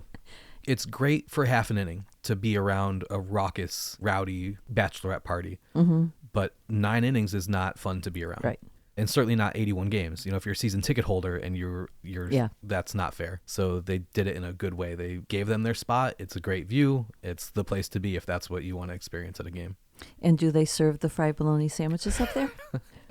I think so. It's on my list. Yeah. The way that Bob talked about Bob Uecker, that's the way that people who know him talk about Bob DiBiasio. Kind, warm, funny, always had time for everyone. You heard it the way in this interview he just so casually gave everyone else credit. Bringing up names of people to give them their dues throughout the episode. People like the TV reporter Alan Davis, who's Abraham Allende, or Hal Leibovitz of the Cleveland Plain Dealer, or Rick Manning, but also people from the team like Hank Peters or Dick Jacobs, or the coaching staff, Jeff Newman, Rich Dower, Buddy Bell, Mark Wiley, guys like Jim Folk, and even friend of the show, Jeremy Fedor.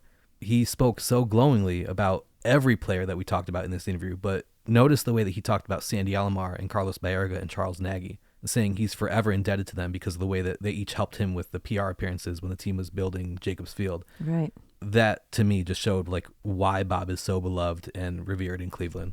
He's not Bob DiBiasio to people in Cleveland. He's Bobby D. He's a buddy. Everybody knows him and loves him. He's been around forever. I mean, he's been here longer than almost everybody else associated with the team at this point. That's amazing. And you hear the way he talks, and just like, he's so knowledgeable. He's so vibrant and energetic. And like, you can hear that he loves this team and loves this city. That's why I knew we needed to talk to him. The team is doing a lot of different things this year to celebrate the 1995 Cleveland Indians.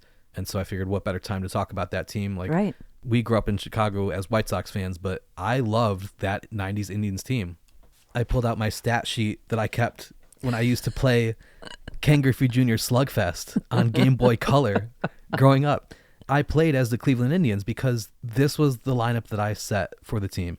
Batting order: Kenny Lofton, Omar Vizquel, Roberto Alomar, Manny Ramirez, Jim Thome, Will Cordero, David Justice, Travis Fryman, Sandy Alomar, Richie Sexton. So it wasn't quite the 95 roster, but it was a lot of those players, and you just couldn't mess with this team. Yeah, it's crazy. They had so many left-handed hitters and switch hitters that I could make the lineup go lefty, righty, lefty, righty, lefty, righty, and just mess with the other team.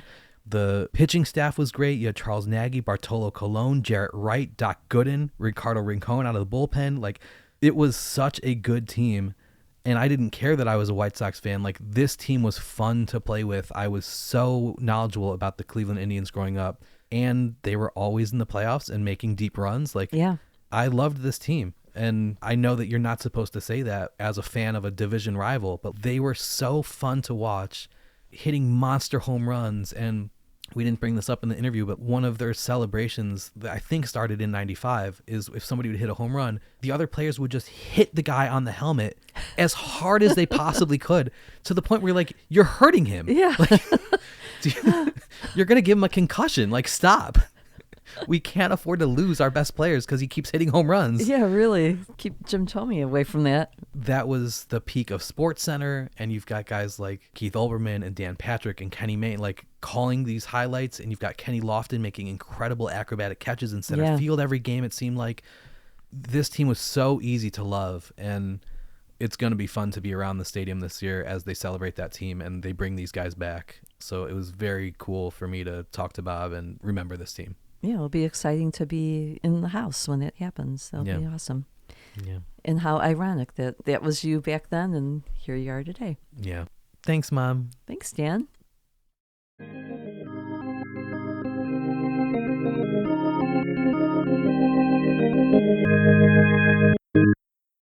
Okay, so that's it. In the introduction of this episode, I mentioned how there are a handful of ways for you to follow the podcast online.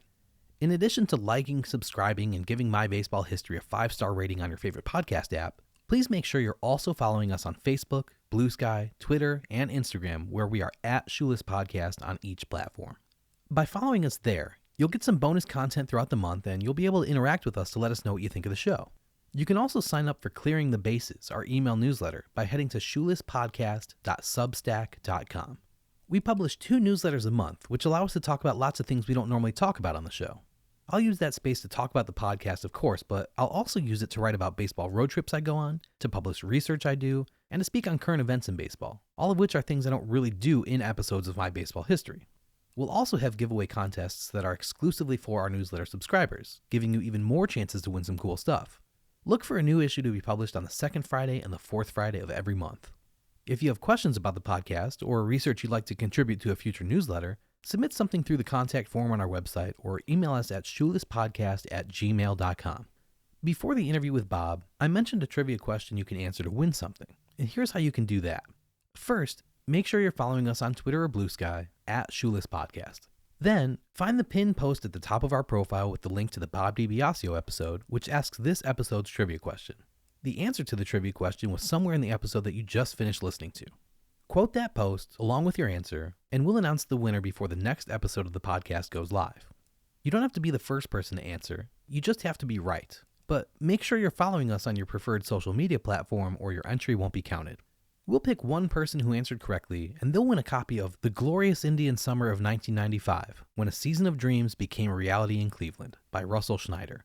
We also do a separate giveaway related to every episode through our email newsletter, and the winner of that contest gets a different prize. So make sure you're signed up for that, and you'll have a chance to win something else this month too. During the interview, Bob mentioned how the philosophy behind building the Indians team of the mid to late 90s was power arms and power bats. And at the surface, that seems like a pretty easy concept. But when you really dig deep into just how successful the careers of nearly every player on the roster was, you appreciate just how great of a job John Hart and Dan O'Dowd did. Like we mentioned in the last segment, it's one thing to have a plan, but it is quite another for that plan to work out so spectacularly in sports when so many things are just not under your control. On May 9th, 1995, In just the 12th game of the season, the Cleveland Indians tied a major league record by scoring 8 runs in the first inning before making it out. 7 of those runs scored as the result of home runs, including Kenny Lofton's leadoff home run, Paul Sorrento's grand slam, and Carlos Baerga's 2-run shot. Cleveland went on to a 10-0 victory behind Oral Hershiser and Paul Ossenmacher.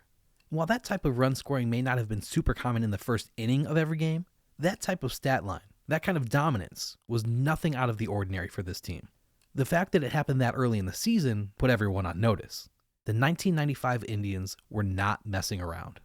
The Tribe hit 207 home runs that year, and I know that might not seem like a lot, especially when the current single-season record for most home runs by a team is 307, which was achieved by both the 2019 Twins and the 2023 Braves. But until Major League Baseball started messing with the ball in the 2000s, causing home run totals to skyrocket, the pre-2000 record was just 264 home runs by the 1997 Mariners. Ken Griffey Jr. hit 56 of those 264 home runs, the first of 2 straight seasons in which Griffey would tie for his career high with 56. But back to the 95 Indians and their 207 home runs. Let's remember once again, the 95 season was shortened because of the strike. So they hit those 207 home runs in just 144 games, an average of more than 1.4 home runs per game. If they had played a full 162-game schedule at that pace, the 95 team would have hit 233 home runs, which would have been good enough for the 4th highest single-season total in history at the time. Similarly, Bob mentioned how the 1995 team did not score 1,000 runs. They did score 840, which was an average of more than 5.8 per game in the 144 games that they played. If they had played a full 162-game schedule at that pace, the 95 team would have scored 945 runs. To this day, only 20 teams in Major League history have actually hit the 1,000-run mark in a single season, but 13 of those 20 instances came before the year 1900. Of the 7 different 1,000-run seasons since 1900, one of them was the 1999 Indians, who scored 1,009 runs. So whether the 95 team would have gotten 1,000 in a full season or not, the franchise built those 90s teams to hit for power and score lots of runs, and those 2 goals were certainly achieved. Let's take a look at the 95 roster. The most common starters by position in 1995 were Tony Pena at catcher, Paul Sorrento at first base, Carlos Baerga at second, Omar Vizquel at short, and Jim Thome at third. The outfield was usually Albert Bell in left, Kenny Lofton in center, and Manny Ramirez in right, with Eddie Murray generally acting as DH.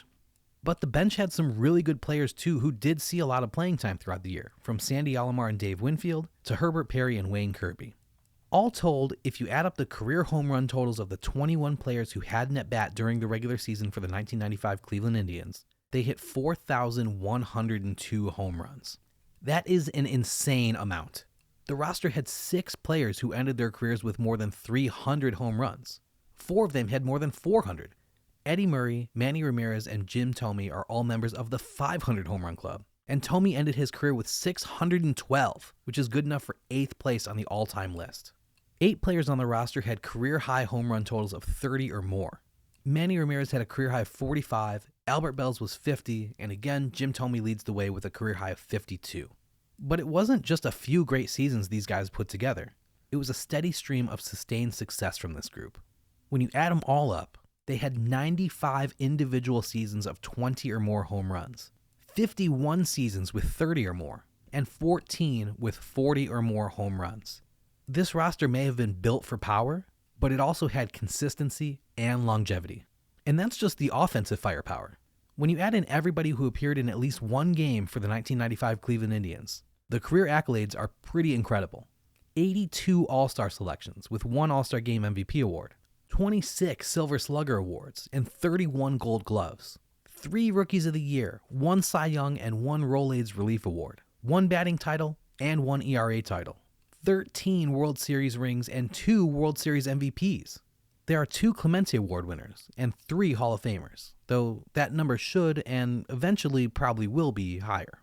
It's a shame they came so close 2 different times but just couldn't get over the hump as a team, because this team was built for greatness. And clearly, on an individual level, these players achieved greatness. Unfortunately, as a team, they got just about as close as you can possibly get, but couldn't quite make it happen. If you think this episode was worth $1, please click the donate button in the upper right corner of our website, shoelesspodcast.com. That is a direct link to my PayPal profile where you can make a donation in any amount.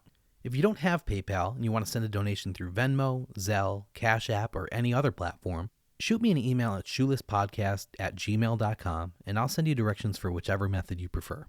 You can also leave a rating or review on iTunes or wherever you listen to the podcast. 5-star ratings help our podcast get shown on more people's suggested podcast pages, which means that more people will hear our show. It just takes a couple seconds of your time, but it really helps us a lot. And, of course, liking us on social media, interacting with our posts, and sharing things with your friends is great too.